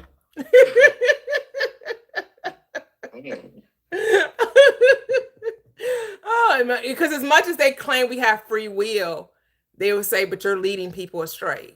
Then that doesn't mean then we don't have free will then. If I have the ability to lead you astray, then I'm imposing my will upon you. So then now you don't have free will. Free will just went out the window because I can make you believe me. Okay. Call them a devil and play the scary music whenever they call you a demon or send you to hell. Tell them, you're evil, I'm scared of you. You're a demon, I'm scared of you. Most definitely. That's on standby. Hopefully we won't have those type of conversations because we're getting away from trying to no more deconstructing Christianity. It's all about living about the prosperous way of life. It's all about prosperous living. We're leveling up. We're going up. We're about actualizing these desires we want. And we're about saying it's already done, living from that place, living from that mindset, and let them argue over their script. I ain't here to do it no more. I don't really care what you believe. Like I said, it was fun. It was entertaining, right? But I'm like, we can draw people with positivity just like we can draw people with the argument. We can draw people with encouragement and upliftment and the guiding light, the principle to ignite the spark within them. And that's what I'm like, I just need to stay the course on that. I said like the 5 minutes of going into the silence has given me great clarity about where I want my platform to go. And I had to get back to one. And it all comes back to one. And what's the purpose of my platform? Prosperous living. Kind of got sidetracked a little bit, but I'm back on track. Back to one. Hey, Miss Teddy, how are you? Hey, I'm good. How everybody doing? Hey, I just remembered this because I was with you for a minute earlier today.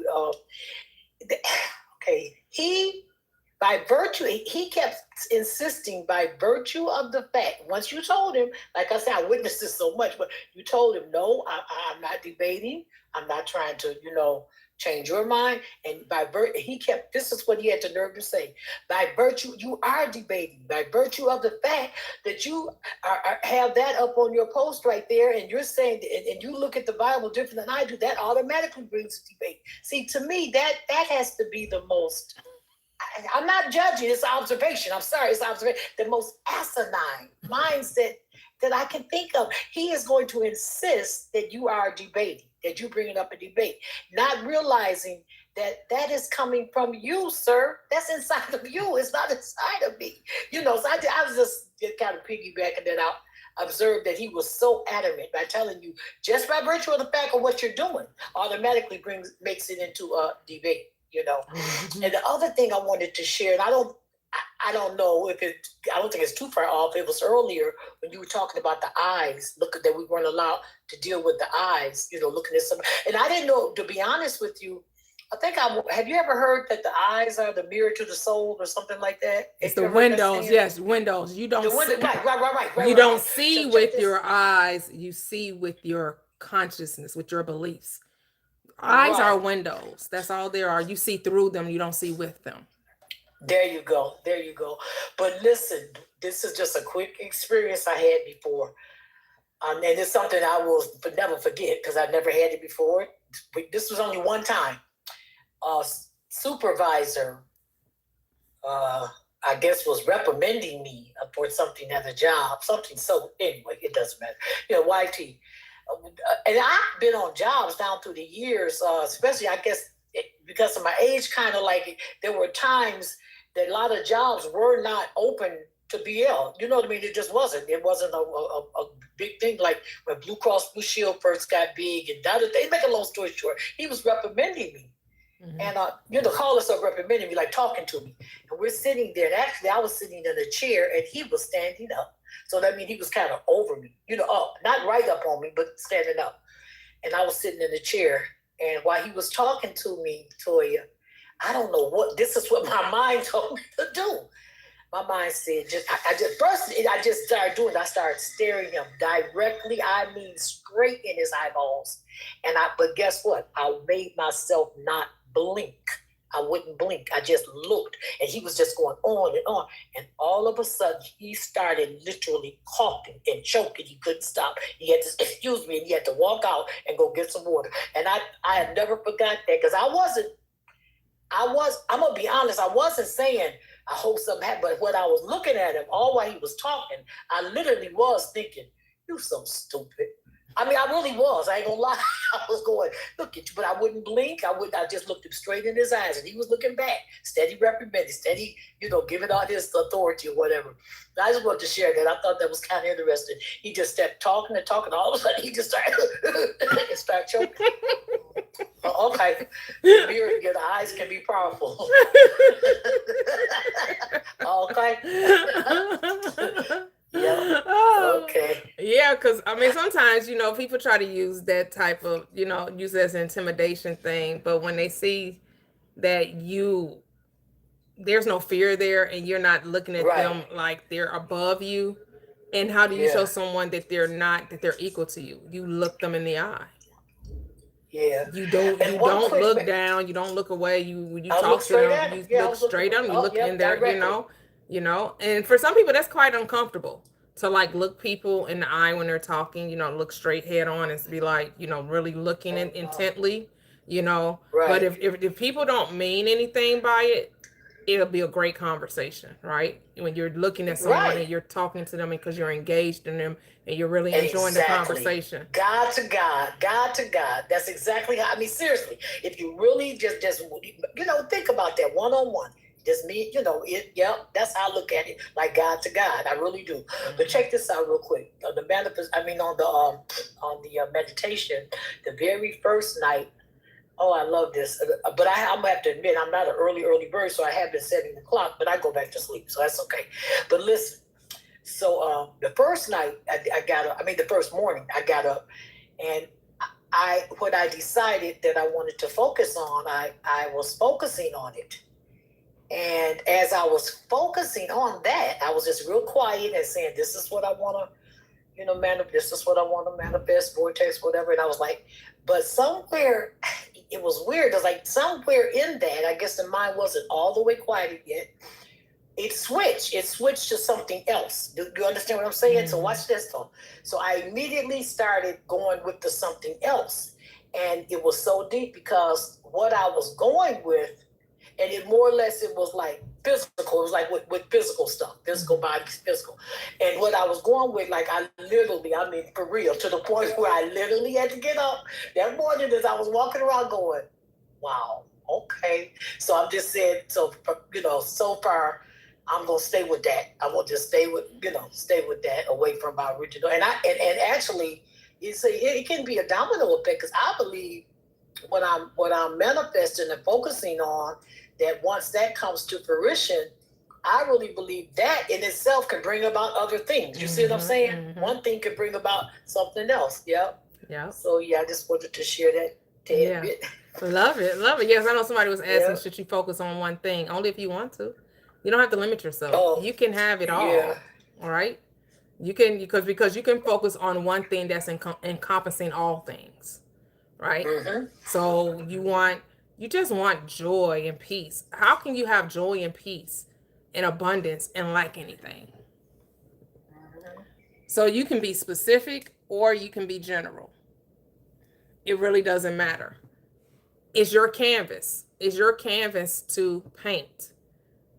And you use all the colors of the wind. All the colors of the wind. Right, Pocahontas? The blue corn moon. Well, I don't know those words. I know. I be trying to I be singing these songs. I be like half knowing them. But y'all familiar with the Pocahontas song, right? Paint with all the colors of the wind. Right? This is your story. You get to adjust. You get to redact. You get to edit. You get to do everything with your canvas.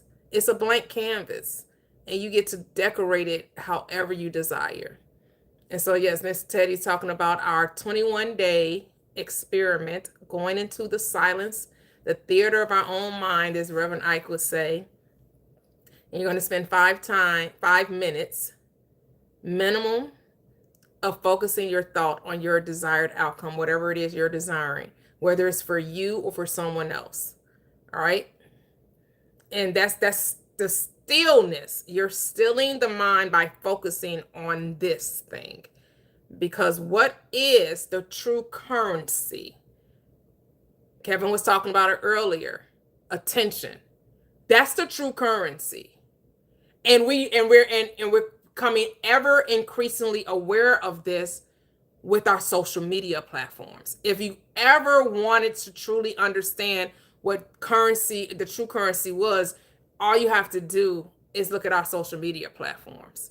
Before then, it was our television, it was our movies, it was our radio, right? It was whatever had our, right? And so as we continue to expand in consciousness and the veil keeps lifting up and we keep unfolding and keep coming to the remembrance of what this world truly is, that it's all mind.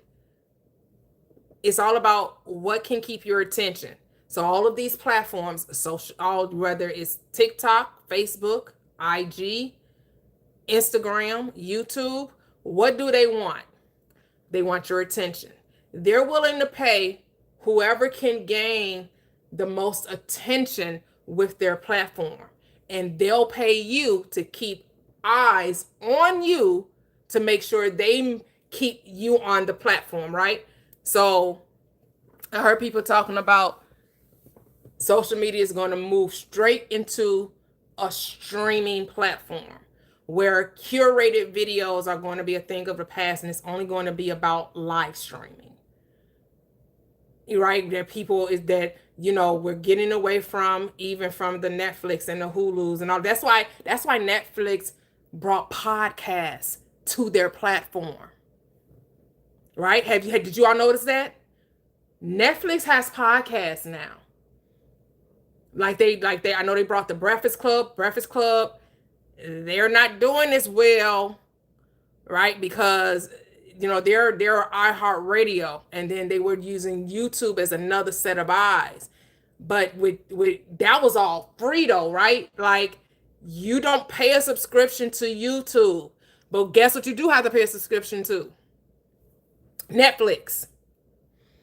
And so they were losing their traction because what was once free is now have to pay I pay a for. subscription. Hmm? I pay $20 a month for YouTube. No ads. Yeah, I do too. But I'm saying you don't have Yeah. to. You don't have to. Oh. You don't have to. I do the same thing. I don't like the commercials either. I do the same thing. However, that's like a premium, right? Most, and I don't say most people, but a lot of people do the free. They don't, because some stuff I was like, look, I'm just gonna have to watch some of these ads because I'm like, everybody wants you to pay to not Netflix, Amazon. They want you to pay extra to not have ads. Peacock, Hulu. But I have the bundle with Hulu, Disney, and HBO.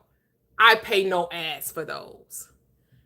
Cause I'm just like, man, when I'm watching a show on HBO, I just don't want to see you interrupted with 2 minutes of ads. And they use behavior modification to make it extra annoying by giving you lots of ads to make you want to get rid of the ads. Yeah. and I gladly pay for it. But I don't pay it for Amazon because I really watch Amazon. I don't pay for it for Peacock. I don't pay for it for Paramount Plus. I'm like, damn, we got too many streaming services, but yes, I have all of those streaming services. The whole world is psychological. Like they use psychology in this whole world. It's all been about the mind. It's all about how they can. That's why when you awaken, instead of letting the world train you and program you, now you have to do it. And that's for a lot of people, that transition to, I was listening to everybody else, now I got to just trust me. That the bridging that gap has become a little difficult for people. That's why people still get coaches, right? That's why people still sign up for someone else to lead them, because bridging that gap of I'm only listen to other people tell me what to do, and now I have to sit with myself. I got to get to know myself. I got to trust myself. This is a one player game, as Mia like to say. I got to hold my own controller. I got to direct my own mind. I don't want to do that. Can you please help me direct my mind? But at the end of the day, here's the thing. Even when you're paying a coach to help you, you still are the one doing it. You still are the one having to learn to think for yourself, regardless of how much they may give you something structured, a little bit more structure. Maybe you're paying for their structure, right? But I'm just like, how are you going to pay somebody to know you? But that's what we do in this society. That's why we have therapists, right? That's why we have clinicians, because it's all about, well, I don't trust my own thoughts. I don't trust my own mind. I need to trust someone else's thoughts and someone else's mind. But the whole point of awakening is to trust your own mind. You're absolutely right. You just exposed the fact that the world is just full of indoctrination everywhere you go. And me being in the therapy field, man, let me tell you, outside, and I'm honestly not saying this just because I do it. I promise you I'm not, because I don't care. Because if I had a child that had some of these things these children have, I could not deal with it. Mm-hmm. We're going to have to take care of it. Right. Sorry. And I only say this because my job does not deal with the mind. I don't deal with any mentalistic things in your mind. I deal with the environment. So basically, I manipulate the environment to change behavior. I don't deal with the person. So because we are products of our environment, and we do what we do because it works. So I change the environment, and then the behavior changes, right? So as far as therapy, I could never go to a therapist, because how you gonna tell me about me?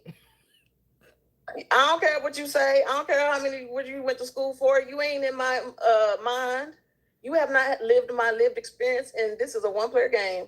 Yeah. How you know? You're just giving me what you learned in school that is generic, but it's not individualized because you're not me. Yeah, and the small snippets we get where people on reality TV going to these therapists, right? I see the same thing being paid out. They have to rehearse what happened in childhood. You got to go back to the past. Got to start at the beginning. Well, how did you grow up? What were your relationships with your parents, and what were your relationships with your siblings, and how did that translate to your relationships with men and your girlfriends? And well, what happened when you were 10, and tell me what happened when you were 20. Okay, and then how do we get here to your 50? And yes, we're gonna help you unpack it all. We're gonna get to the nitty-gritty. Now it's gonna hurt to go back and revisit those things that hurt you and brought so much pain, but we gotta do it because that's the only way you can get through, is to go back. In order to go forward, you must go back in therapy. Toya, how did it feel that time that you got slapped the hell out of? I want you to go back and think about it. It's hard. But consciousness says what? To go forward, you start from the place you are. You start from the now moment.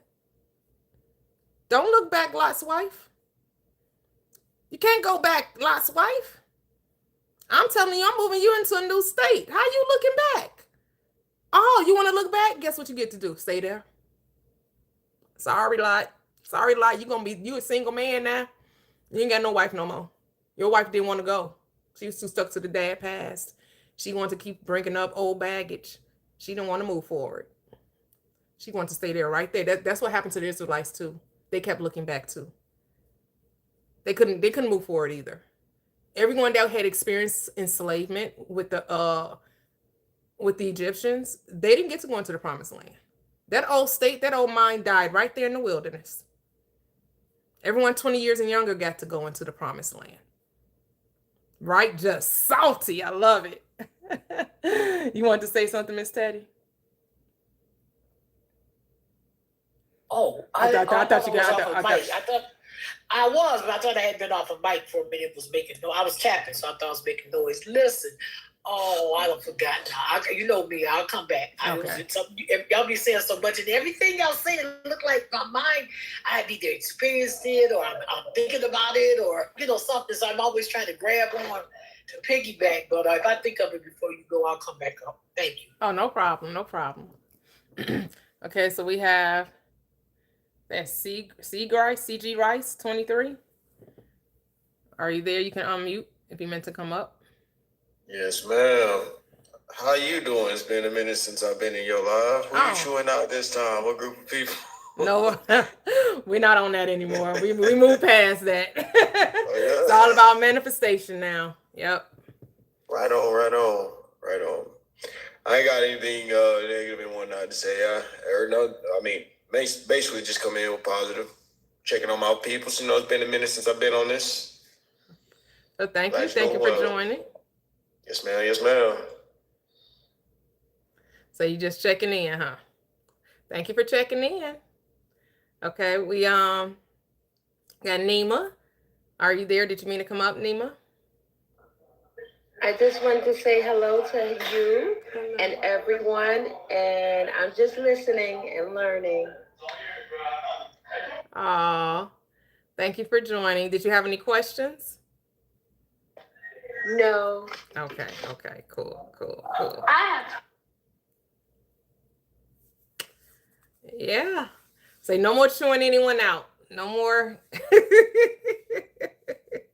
I recognize, you just have to get that. And as much as we want this revelation, this realization, sometimes everything is going to come up when it's time to elevate to the next level, right? Because it's continual, infinite expansion. And the more you have increasing awareness, right? Sometimes you do fall back or fall down, like the Gospels tell you. Then when a just man falls 7 times. And what is 7? The spiritual number of perfection. And so as we're perfect and forever being perfected, right? It's all happening simultaneously. Understanding that you're being perfected at the same time, knowing that you're perfect, right? So it's this revelation of truth that keeps coming up and bubbling up inside of you. And sometimes you think you have to defend your stance. And that's what I was recognizing I was doing. I thought I had to continue to be in this defensive mode, right? Wear this armor, where it is. And this walk for true transformation requires authenticity with oneself, right? To truly take off the armor. The only armor you're to wear is the armor that I believe is Galatians talks about, right? The full armor of God, which is your breastplate of righteousness, your breastplate of righteousness, the shield of faith, the helmet of salvation, and your feet shod with the preparation of the good news. That's the only armor you're to wear. All of that other defensiveness. Thank you, Miss Kitty. 108,000 likes. Woo! Thank you. 106,000 likes. Thank you guys. Right? That's the only armor. Because you're never defenseless when you operate from that space. Right? There's no need ever to fight, to battle, I know the Bible talks about contending for the faith. But when it's talking about contending, it's not talking about arguing or debating or convincing. It's about standing sure and firm in your belief and not being swayed to the left or to the right, but trusting in that who you are and whose you are, right? Knowing that it is in him we live, move, and have our being. Who is the him? Your own consciousness, your own awareness of being, right? And reminding yourself that which formed you, that regulates the nervous system, regulates all 12 systems, the digestive system, right? All the different systems of your body without your assistance. You don't have to be aware of what's going on within. You just have to be aware of what's going on within. Just be aware of what's going on up here, and then down here will take care of itself.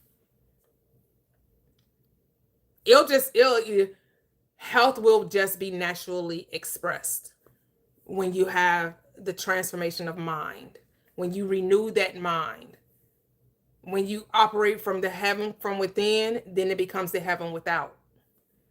The heaven on the inside becomes the heaven on the outside.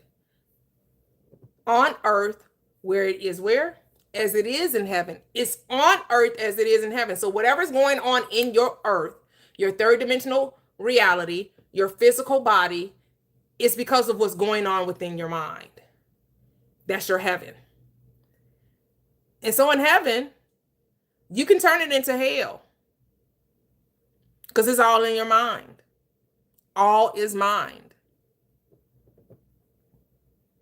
And so that's what we're choosing to do when we enter and go into the silence, right? And we're deciding what it is we would like to experience. And the reason why we chose a specific length of time, right? Because our physical brains, our brains learns through repetition. Now in the spirit, the moment you asked, I answered. While you were yet speaking, I did hear. So you're not trying to convince the spirit, you're training the body, right? The spirit already got you. Spirit already knows, but the body needs to be trained because the body is still operating from the old state. And now you have to impress upon the body the new state. And the body learns through repetition. It learns through consistency. It learns through persistence. And so you could have just did the 5-minute or the 2-second or whatever you told yourself you wanted to experience. As long as you don't speak against it, it'll happen. As long as it,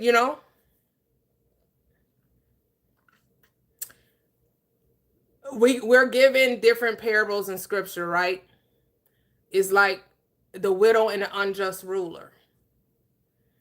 And she's coming to him requesting relief.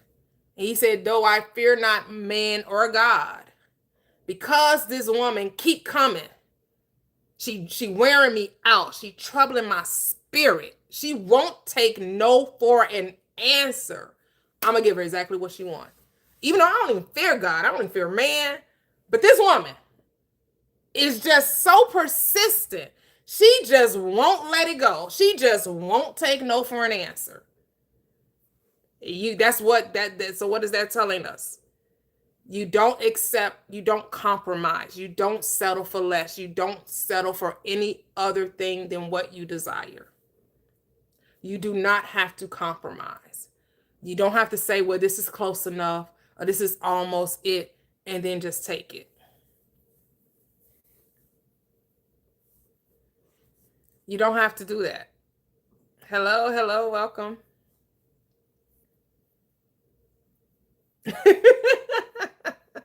So that's why we're doing a 21-day experiment, right? Because the rest of the day, you're not operating from that, right? You're not thinking of it. You're dropping the seed, right? And you're letting it, right? And so every day that you focus is like you giving it sunshine and rain. You're not focusing to make it so. You're focusing because it is so. And so the first day was you dropping the seed into the fertile ground, which is the mind. And then the next 20 days is you're raining and allowing it to, and giving it sunshine. Right? So the whole point of the rest of the time is not to make it so. It is because you're doing it because you know it's already so. And so again, when we're in that silence, we're not concerned about the how or the when. We're only concerned about the end. It's just like if you wanted to plant a bed of roses, and you decided you're going to be red or white or that pretty fuchsia color, and you decide, I know when they bloom, they're just so pretty, they're so beautiful. It's gonna be a sweet smell, sweet aroma through the house. I'm gonna, cut them, and I'm going to, get the thorns off of them. I'm gonna put them in a nice bouquet. I'm gonna maybe buy some carnations or maybe some baby breath to give it a little flavor, right? And you're just imagining, because the roses are already there. And now you're just, because they're there, you're talking about what you're doing with it. You're not thinking about, well, first it has to take root, and then first it has to germinate, then it has to take root, then it has to come up, and then it has to bloom. You don't care about that. You care that you planted a bed of roses, and when they come into full bloom, you're going to sprinkle them throughout your house, and you're going to have your beautiful vases or vases that you're going to use, and you're going to, allow them to, or you're not going to do anything with them. You're going to allow it to beautify the landscaping of your home. Whatever you're going to do with them. But you're living from the end of already having the roses. You're visualizing yourself with the roses, and how beautiful, and how the sweet aroma of the roses throughout your home. And you could smell them, like, oh, I could just smell them now. Oh, they smell so beautiful. Because you know what a rose smells like. You know that what that sweet aroma smells like. That's what you're doing during your 5 minutes of going into the silence. That's what your attention should be upon. And it's however you can talk about it, you can visualize it, you can just be in the silence of it. You could just allow the mind to just expand, like, okay, I have this thing. Let's play with it. Let's expand it. Let's expand the consciousness of that I am this. Let's play with this. Let me get into the role. Let me embody it. That's what you're doing.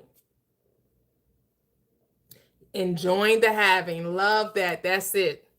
Enjoying the having of it. That's what you're doing in your meditation. That's what you're doing in your silence, in your 5 minutes. That's what you're doing. That's it. You're having fun with it. That's it. It's a beautiful thing. It should be, you should be looking forward to it, right? Because it should not feel like a chore. It should not feel like a struggle or a strain. It should be like the best date, right? Like you're excited to enter. I think it's in the Song of Solomon when it talks about going into your lover. Your desire is your lover. And your lover treats you so well. You're so excited to entertain the lover, to be with the lover, to enjoy the lover. That's what you're doing with your desire. Your desire is your lover. And you're going into the desire, and you're going to, you're going to make, say sweet nothings during this time. That's how we should see it. Should not be something, oh, it's something I have to do. It's not, you should, the only reason you should be doing it is because you want to do it. Because you're excited about it. Because it makes you, whatever feelings it gives you. Are feelings necessary? No. But when you're in a relationship with someone, whether it's a friend or a significant other, are you getting together with them out of duty, out of obligation, or because you just truly enjoy the company? I hope it's because you truly enjoy the company. I hope that's why you're entertaining the relationships you're entertaining. That they're not out of duty and obligation.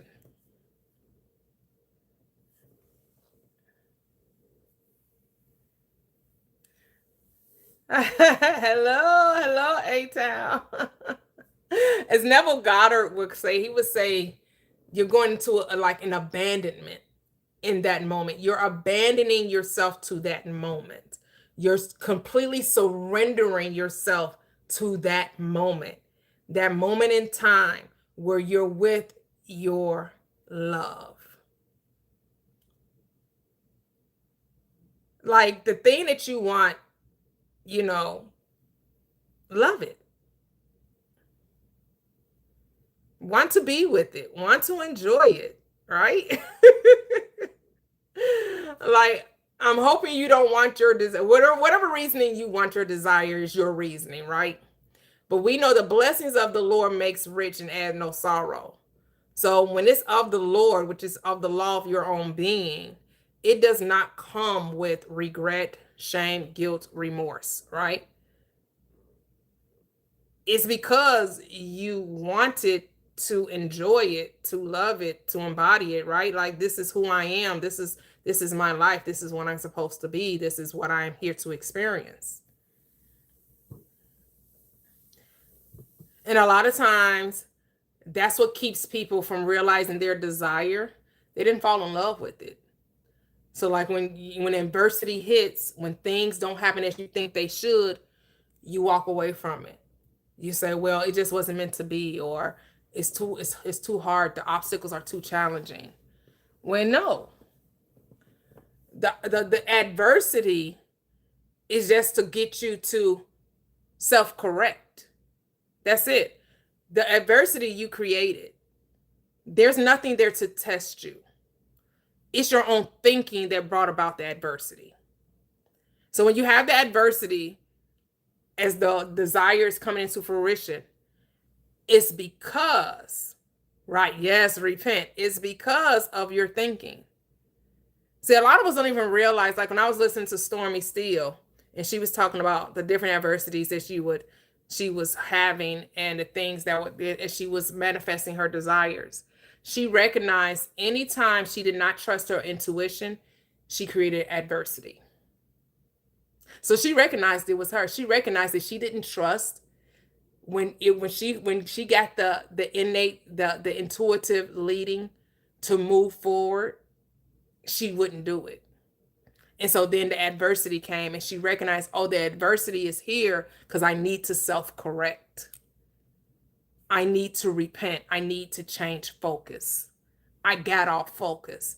That's why this thing happened. That's why this adversity appeared. And that's how we have to see it. We have to stop thinking that life is here to test you and to try you and to bring you through tribulation.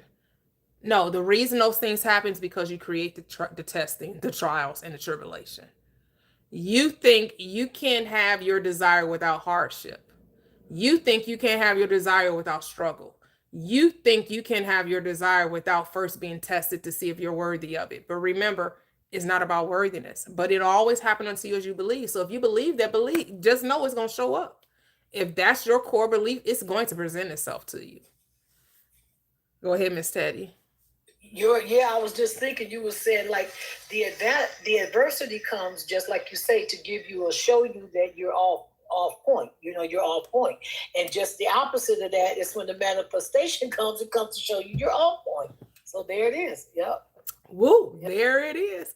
Woo. Oh, thank you, Marcinda. Welcome. Oh, you said which Neville book to start with? They're also good. The Power of Your Awareness. We read that in the book club. Oh, A-Town, I know you put the poll out. I know some people were Miss Kitty was saying that she says that as part of the poll for the book club, Lost in Space put that book as an option to read. She said she didn't see the poll. I know you put it. You did put because I did see the poll. Did you put it in the features tab, A-Town, when you created the poll? I know I saw it. I saw the poll. Okay, so yes, when you go to the Facebook group, then we have tabs at the top. It should be there's a feature tab. So how do I join your book club? How do you join the book club? Just when we decide on the date, we usually get like a PDF version that you can grab either on the internet or you can get it. A-Town usually uploads it in the Facebook group, and we're probably going to start maybe around. Is she part of the Facebook? Is she part of the Facebook group? Well, you don't have to be part of the Facebook group to be part of the book club. As far as just being able to either, be part of the poll or even just to kind of see the updates. Oh yeah, I mean, in order to be if you want to vote on what book we're going to read, then yes, you would have to join the book club if you want to put a vote in. How do I do that? So you can go to the link tree in my bio, and you should see my Facebook group, and it'll take you right there to the Facebook group. And then just request to join. We want to push the Facebook group anyway, though. Just for people to join the community. Mm-hmm. Definitely. But go ahead. How you doing, sir? How are you? Awesome. Salute to you. The shout out to Toxic, Mia, Teddy, the whole, the family up in here. Just loving what you're talking about. I just finished cooking Uncle some dinner. Nice. So okay. A little gourmet, little sham, you know what I'm saying? But no, just wanted to chop on here to greet you and in the chat, as well as tell everybody that you're not only a host, but you are an author, you know what I'm saying, and that she can go ahead and continue to click the link in her bio to catch her ebooks for the free ski. Definitely some good loving on these books, a lot of what she's talking about now. And, in all her, you can also catch the replays on YouTube. And she's also, live on YouTube for those that don't know. But yeah, so, everybody check her out. Loving the likes, 107, what was it, 115, I think I see, 113. So shout out to the family. And, that goes to show, we don't need a whole 100, 200 folks, you know what I'm saying, to just get the 100K, you know what I'm saying? We, the family, everybody's going to rock with you. So definitely loving that. Shout out to Cisco as well. What else I wanted to say? Join the Facebook group to get, book clubs coming up. So shout out to the book club. We already like 5 books in. This is what we do. We not only just, come up here and cut up and manifest, you know what I'm saying, but we also marinate and, dig into these books, so we can be about it. And, and so we read about it too. So, it's real dope. So definitely tap into that, as well as just loving everything. So yeah. Do you remember what books are on the poll? If anybody has suggestions, I put on the poll for you to put them in there, because I check about, Nima, I just got you, I'll go ahead and approve you in. So we got, let me see, so we got a few actually And but yeah, for those that have some suggestions, go ahead and put them in there. I check about either, if not every day, every other day, to update. Especially about now. So we're doing the Facebook book club, and everybody are there's some books I got to upload. I think Gigi had a suggestion. So we got Seed and Harvest Time. We got hold on, let me go to it just real quick. Pause real quick. Okay. But yeah, some real dope suggestions. I kind of like it. And to me, it's like, dang, how can we we can't read all of them. Right. So, Because I know Miss Kitty, she came up. I know she wanted you to put Lost in Space as one of the. Okay, what's Lost in Space? Are we? Did we? I think who was that? Was Soul reading that last time? Mm-hmm. Okay. Yeah. Okay. I definitely feel that we could definitely do that. And what I'll do is, the book that we choose, I will go ahead and add it to our file section in our in the Facebook group, so we can all have a PDF copy if they have it, available. So, yeah, how you doing, T? I know you're doing beautiful. Tell me about your day. Oh, yes, I caught you earlier today, so I caught you today, 2 times today. Yeah, So, it's all love over here. All love. Just talking, talking that talk, walking that walk. Talking that talk. And walking that walk. Yes. Because I actually did manifest. Yeah, I had a girlfriend I hadn't talked to in a while. It had been a long time.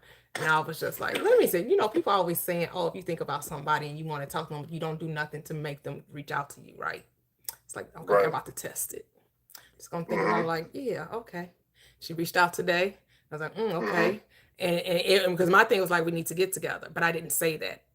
She was reaching out to me about she's from church, so they're having their 90th annual founders anniversary, and they were calling it a reunion. So she wanted, she was reaching out to invite me, and I was like, well, unfortunately, I'm not gonna be able to make it. Right. I love you. And she was like, but we need to get together. It's been so long. I was like, yep, that's it. I'm like, yep, we can get together. Let's set a date. I'll send you. I got some brunch spots I want to go to. I'm gonna send you some stuff from IG. We can set up a time, a date, or whatever. And so we scheduled a time. We gonna meet up. Yeah, look at that. Look at that. Ain't that smooth? Yeah. I'm like, it's so smooth. It's so smooth, because I thought of it and I ain't think about it anymore. Yeah, dropped it. Yeah, I dropped it, and then within a couple of days, within a couple of days, she had reached out. Drop it like a tie. Yeah, she's like, it's been way too long. I said, sure. She said, I love you, sister. I love you. Because we met in church, but this was when I in the 90s, so I've been knowing her since the 90s. Yeah. Yeah. That's dope, T. That's real dope. But yeah, salute to you. Putting it in. That's what we do. You know what I'm saying? That's what we do. So for all these 40 people, you know what I'm saying? Well, 39 minus me. You don't know now. This is where it's at. You know what I'm saying? Ain't no corner TikTok. You're gonna be talking about all this other stuff. You know what I'm saying? But to really come into unison with yourself, your desires, like she was saying earlier. Love your desires. You know what I'm saying? And I understand the opposition in that, wholeheartedly, where it's like you either have some type of contrarian in your mind, knowing that if you desire something, oh no, I'm not going to get it. Some type of internal talk is going to be opposed to that. That's why we have to, that's what I wanted to also say. 5 minutes, there's 1,440 minutes in a day. All we asking is 5 of them mugs, 5 minutes to talk to yourself like you are the creator. You heard? You know what I'm saying? That's it, just 5 minutes. You know what I'm saying? Think about it, and so 5 minutes just to come, be about yourself, be about your own business, and desire. That's all you need to do. If you don't do nothing, just desire. You know what I'm saying? For that 5 minutes. And I just love the clarity that everybody has been coming to, right? About what it is that they truly desire and what that 5 minutes has helped them. Right? Like that's what it helped me. It really helped me get a real focus on my vision for my platform, right? And I was like, I came up with a mission statement. I'm like, yes, I called it a vision statement, but like the title said, okay, mission statement. Like, yes, I'm like, this is truly the direction. This is what, is to ignite, to ignite that flame that's in everybody that hears this, to remember who they are, to inspire, to encourage, uplift millions. Like, this is about reaching millions for transformation to true actualization of your desires. Yep. Yep. And this is high level. If this ain't, this is the highest level. You go talk, you go to your job, you still exchange your value for your time. Yep. All you have to do is exchange your imagination. You know what I'm saying? That is it. So and you can't get no greater exchange than that. Mm-hmm. So let me read off these books real quick. So Science of Getting Rich, that's at 1%. The Kabbalion. Breaking the Habit of Being Yourself, that's by Joe Dispenza, that's at 11%. Okay. The Feeling is the Secret. Okay, everybody like to know, so that's 77%. 4 Agreements, As a Man Thinketh. Never always gonna like outperform. You put never on there. Never always gonna be. Never be trumping. This is a Neville. We is a Neville. Some Neville lovers over here. So it's crazy. But yeah. So he's up top. So I'll go ahead and put in what was the Lost in Space. Okay, Lost in Space. Okay, well that's up there now. For those who are in the in the book club that want to vote on that, and so yeah, it's up. Thank you. But yeah, 5 minutes. Yeah, absolutely, 5 minutes. 6 a.m. And it's quite around the time for me because I have one of my groups. We have a 7 a.m. Book club. We're reading The Power of Consistency. So it's pretty deep. I love it. And so it just goes right into that time. So I'm up there, being God, for right before I'm step into my situation. So nice. But yeah, super love to you, Toya. I definitely appreciate it. Yeah, shout out to you. Hope you enjoy the little brunchy brunch. Yeah. Most definitely. Loving everything. Appreciate you. Thank you. As always. Yeah, absolutely. I'll chat with you. Yeah, okay. For sure. Landing my private jet. All right. The private jet. Hello, Miss Kitty. How are you? Hi. I'm excited. Beautiful. And happy for the group. I just love this group. And but I came on to ask about the Facebook group. Okay, so is the correct page the TJ Swain? TJ Swan? No, that's my personal group. That's my personal page. Okay, so that's why I'm having a Yeah. The Facebook group, you can find the link tree is in my bio. It'll take you right to the Facebook. The Facebook group is just like the same name as my YouTube channel, Prosperous Living with Toya. Prosperous Living with Toya is the name of the Facebook group. Okay. And so Nima just joined. So I guess she went right off the app and she joined because A-Town just added her. Yep. Oh, okay. Oh yeah, shout out to Renee, D-Sis, Renee, and Nima joining the Facebook group. So welcome, fam. Welcome. Absolutely. Yes, beautiful. Love it. So, yep. And then you just go to the featured tab and then you'll see the poll.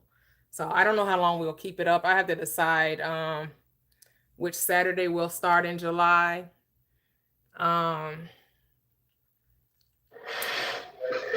It may end up being the 25th.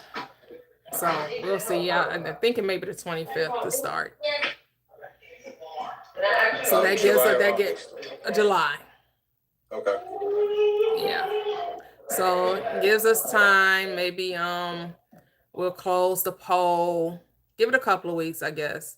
And close the poll around the 11th. And then from there, it gives us enough time to grab the PDF, read the first few chapters, and then we'll dive in on July 25th. And I do the mornings for the book club, so it'll be like 10 a.m. Central Standard Time. Mm-hmm. And those will be recorded. And if you want to check for the previous for the previous book clubs that we did, those are also recorded on YouTube. So Toya keeps everything. She has definitely has a digital footprint. You're able to see the growth. You're able to, really just kind of like see the progression and really dive into it. It's a lot different. And I'll be the first one to tell you, I could read a book, but it's something about reading with a group where you just get so much more. It's so much insight, so many gems. And different, when people have aha moments, you also catch an aha moment, or you may have different inquiries, or you may catch something. You know what I'm saying? So it's, having a group is definitely has been a plus, you know, and especially with people that are on that level. You know what I'm saying? Ain't no Dr. Seuss niggas up here. You know? Yeah, but it's easy to find because I put them in playlists. So just go to the playlist and you'll beautiful. find the book clubs. So I put I created, you know, all of these social media platforms allow you to put playlists, so it's easier to find. Right. And so categorize it. Yeah. So just go to the playlist and look for the book club. And I think we've done 4 already, right? This will be the 5th one. Yeah. 5 lessons, power of your subconscious mind, power of awareness, and busting loose from the money game. Yep. So we've already done 4 and we'll be on our 5th one. Yep. So things stick when you read together. Yeah. It's so insightful. Like A-Town was saying, you know, you get to see others' perspectives, and you know, you get to see people in that moment having that aha moment and their realization of, you know, man, you really do have the power, and it's just about recognition. And then that's why we take breaks in between. We don't jump from one book to the next, because you actually want to apply what you've come to the realization of. You know, you get these revelations, you want to put them in action. You actually want to transform your reality through thought, because that's how it's transformed. So it's through focused thought. It's about being aware, having that attention, being attentive to your thinking, because your thinking is creating your reality. It all starts in the mind, because the mind is all there is. The world is a mental playground. As Soul Level was saying, this is spiritual psychology, because the spiritual is all mental. And we know this, like we can see this in our world, because we know that people are the way they are because of the way they think. We think people are the way they are because of the things that happen to them. Now, a lot of people experience some very traumatic, horrific things, but not all people carry it with them. Not all people. Some people are able to rise above the experience and still make lemonade out of lemons, right? And then some people are overcome by their experience because they were never able to reframe it in their mind. They weren't able to compartmentalize the experience from who they are in this moment. They're allowing themselves to be attached to the old state, to what happened in their childhood, in their young adulthood. And in order to be great in this reality, you're going to have to forgive, which means you're going to literally have to forget that state, that experience, and give it a different story. And this is where the world tries to trip you up, because they say, well, now you're being crazy, you're being delusional, because delusional really means to be crazy. You're out of your mind to sit up here and say that the things that happen to you, they no longer affect you. They no longer get to define you. You're going to now say that you are the superhero. You are the man of steel. You are Superman. You are putting on your cape and you're going to save yourself. The world don't want you to save yourself. The world wants you to pity yourself. The world wants you to operate in fear. And what world is that? The old state, the old mind, not the world outside of you, the world in you. The world that's in you wants you to stay stuck in the present you while you're trying to elevate to the real you. It's no trying, it's just being. You don't have to try to do anything. You just have to learn to be whatever you desire to be, because you are all things. Nima, did you want to say something?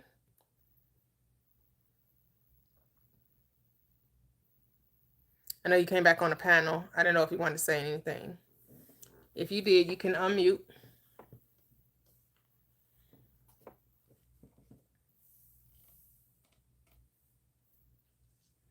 Yep, so it's been a few hours, about 4 hours I've been on here. So I'll go ahead and close out the live.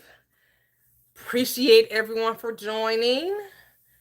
And, continue to experience who you truly are, like truly loving you, letting go of the state that you have to guard yourself, fight with yourself, battle in your mind, and learn to get into, train yourself to be at ease. That it's okay to be happy. That it truly, and maybe you have to ask yourself, what is happiness to you? Like, what does that really mean? What does that really look like to be happy? To appreciate life. Because to me, that's what happiness is. It's about appreciating life. That where I am right now, I can find things to be appreciative of. Right? Even if everything that I desire hasn't quite manifested into the physical realm where I'm not able to see it physically. But because I know it's already a done deal, that's not, like, I don't need the thing to physically be there in order for me to be happy about it. And I think that's what causes a lot of people to not be happy or to be depressed or anxious, is because they're waiting for the thing to happen in order to feel good about it. You should feel good regardless of it physically being there or not. And that's what that's what has to be the switch that flips in you, right? The transformation of the mind that has to happen. That I'm good, I'm great without the thing. The thing doesn't make me happy. I have the thing because I'm already happy. The thing comes as an added bonus. It's a cherry on top of the banana split of the milkshake of the sundae, right? Like, I'm the sundae. I'm the whole meal. I'm the 7-course meal. Anything that comes into my experience is just an added bonus. It's there because of who I am.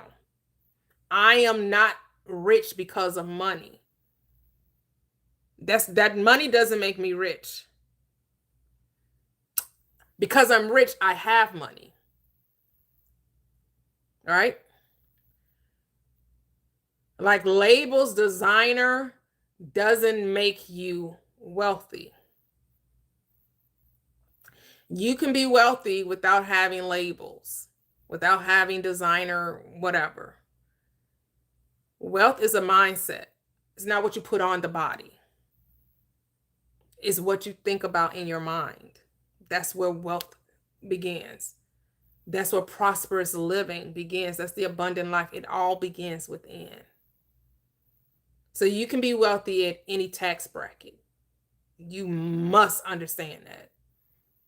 Regardless of how many zeros are behind that 1, 2, 3, no matter how many zeros are behind it, you're wealthy regardless of the amount of zeros that are in your portfolio or in your bank account. Like that's what you have to know, that you're already wealthy. And the zeros are just, you know what, an expression of your wealth. Your relationships are an expression of your wealth. Your health is an expression of your wealth. It's not an expression of who you are. But it doesn't make you. You made it. You made the money. The money doesn't make you. You make clothes look good. The clothes don't make you look good. It doesn't matter how much you spend on your clothes. You make it look good. You're the one wearing it. The suit shouldn't wear you. You should be wearing the suit. The dress doesn't wear you. You should be wearing the dress, right? It's all you. And that's the mindset, right? And I'm telling you, decide, be intentional about what you consume. I know I made a video about you don't have to accept what FYP is giving you. Your For You page. You can actually go into your search bar. And if you want to, program your mind to ease and comfort and wealth, put rich lifestyle. And even then, you're going to recognize that even some of those videos don't always align, but for the most part, they will align. They're talking about the rich aesthetics, the rich mindset, being at ease in your body, right? I know this nervous regulation is a big hot topic now, but that's just about feeling safe in your body, right? That's all it is about being safe with the new idea, the identity shift that you've created, and you're telling the body it's okay. Right? You're talking to your body and you're telling your body, look, we going. Buckle up, buttercup. Settle down. Time to get with the program. The program is life is easy. My needs come with speed and with ease. This is effortless way. We're all about the effortless way. We're not trying to make a thing. So we're operating from the state it's already so. It's already done. I like what Cheryl was reminding us. Cheryl was reminding us that Cheryl, because I have a friend who spells her name the same way. So sometimes I know it's Cheryl, then I have a friend named Cheryl, and they spell their name exactly the same.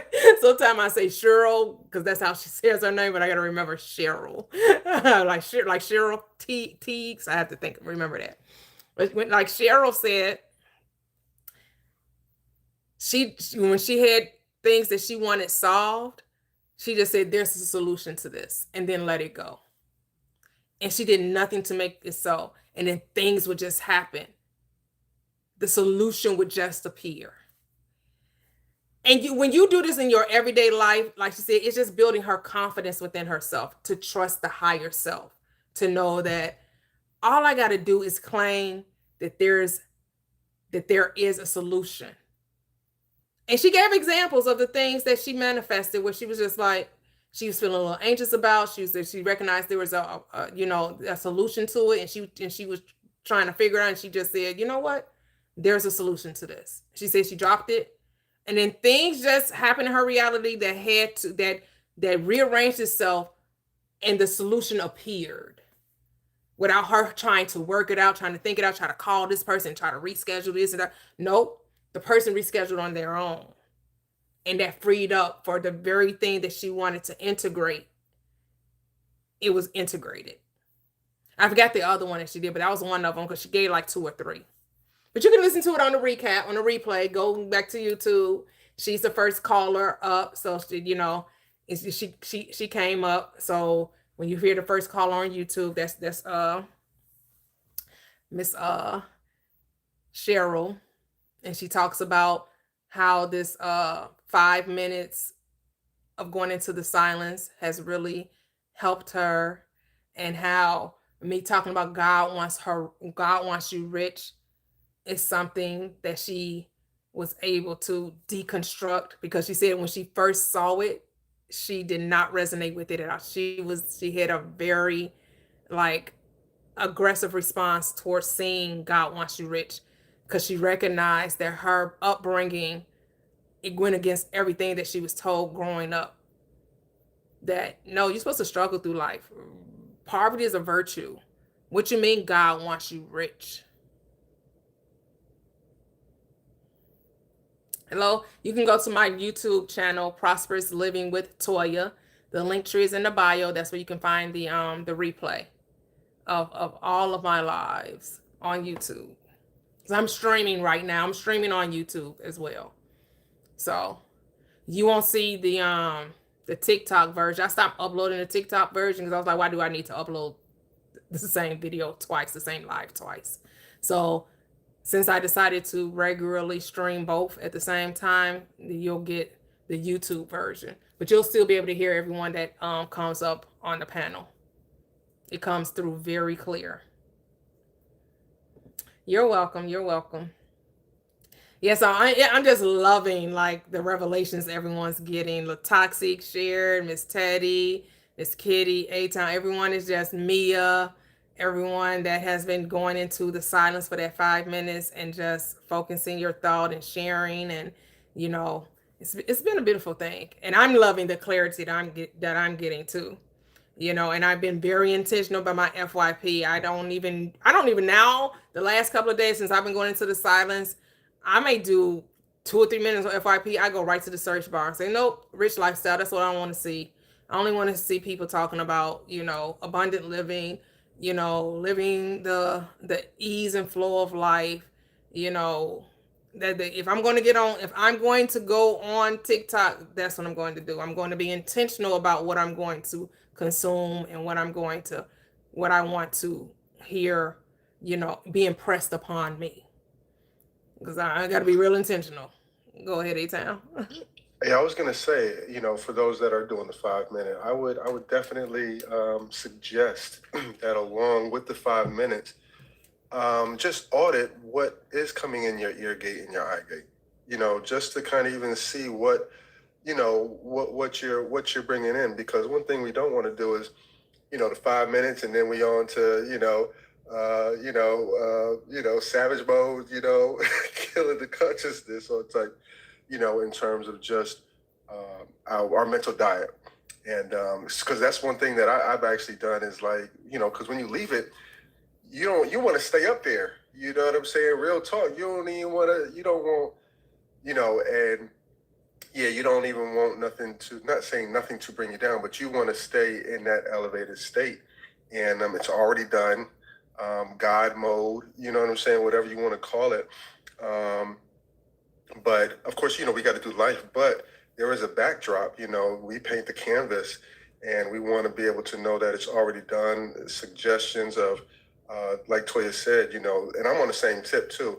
I don't want to see nothing but, how the wealthy living, and or either consciousness too, you know what I'm saying? I definitely, I'm always Brian Tracy, Neville Goddard, somebody's coming through, if I'm scrolling on something, private jets, of course, seeing what the market's doing, all that good stuff, you know what I'm saying? But just to be able to just audit your mental diet while we're going through these 5 minutes, just to really embrace and, just bring collectiveness to that 5 minutes and just to reinforce what that is, because if you're more intentional about what you're doing outside of that, you'll be more intentional on what you're going to do inside of that. Yeah. So, yeah. Yeah. Love it. Love it. Love it. Yep. And like I said, if you're into vision boards, do your vision board or whatever the lifestyle you say that you're focusing on. If you're, visualization, if during your 5 minutes, if you can create a scene in your mind and you can see it play out and you can identify with that, why not do that? Right. And if, once you're done with the 5 minutes and you want to, because you journal, write it out, script it out every day after the 5 minutes, script out, do it as though you've never done it before, right? Because it's not about, how many times you do it. It's about the fact that you're doing it and you're impressing the subconscious with it. Because when you're writing, you're kind of like in a hypnotic state anyway.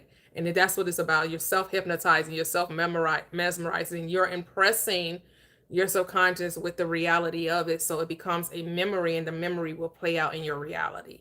That's how it works. Because remember, your brain consciousness doesn't know the difference between the past, the future, or the present. It's all one. It's now. So, and once impressed, it must be what expressed. So that's how it works. That's how it works. That's how it works. So have fun with it. Enjoy it. And just know it surely comes to pass. It surely comes to pass. I'm saying Shirley. That's my mother's name, Shirley. Go ahead, Nima. Okay, so we're doing this 5 minutes any time of the day, as long as we take our 5 minutes to 6 a.m. 6 a.m. your time zone. Okay, so 6 a.m. every day. Yep, for 21 days. Yep. For 21 days. So I'm starting tomorrow, actually. So I'm a little behind. No, you're right on time. You're 21 days. I got 21 days, 5 minutes, 6 a.m. Okay. Yep. 6 a.m. Okay. Yep. Beautiful, beautiful. So I know we're going to hear wonderful, wonderful manifestations. It's amazing. Like, we're already hearing it. We're already seeing the shift in consciousness. That's the beauty of it. We're already seeing the shift in real time. So like, it's so amazing. It's so wonderful. It's a beautiful thing. So I thank you guys again for joining tonight. And I'm going to leave with this scripture, 3 John and 2. Beloved, I wish above all things that you prosper and be in health, even as your soul prospers. If that isn't the definition of wealth, that scripture is the definition of wealth. Not only did you prosper and be in health, because your soul is prospering, you're coming to self-revelation, self-actualization. Have a good night, guys. Talk to you later. Bye-bye. Oh, I forgot. Fridays, we're going to do Relationship Fridays. No more deconstructing Christianity. Let them have their beliefs. Leaving that world alone. I will still use the Bible because I'm going to use my Bible because the Bible is about me. So we're still going to talk Bible. I'm still going to use Bible references. But we're going to do Relationship Fridays. Those of you desiring whatever that looks like for you, whether you want a soulmate, a partner for life, want to be married, you want to have a polyamorous, whatever it is, you can have it. You can have it. What's this, SP Fridays? SP Fridays. That's what we're going to call it. Thank you. We're going to call it SP Fridays. Let's get it. Fridays. SP Man, Fridays. This chat is going to be off. I forecast at least 250 people going to be here. This call out some SP Fridays. Get your SP. Get your SP. Get your SP. It's going to be lit. Yes. I love it. I love it. I just want to thank the chat and the family for 128K. Thank you, Kitty. But thank you, everybody, for the gifts, the likes, the love. And like Toy said, all the feedback and the shares and everything is beautiful. Yep. What time Friday? I'm sorry, I missed it. What time Friday? If we want people to join, I probably have to do it in the evening. So it still may be around this time because of if I do it during the day, then a lot of people be at work and a lot of people want to join in. So we'll probably do it like Friday night special, Okay, like 6 o'clock your time, 7 o'clock your time. Yeah, somewhere in there. Yeah. Okay, all right. Somewhere in there. Yeah. I haven't decided on the time, but it will be in the evenings. Yep. All right, guys. Talk to you later. Bye-bye. Oops.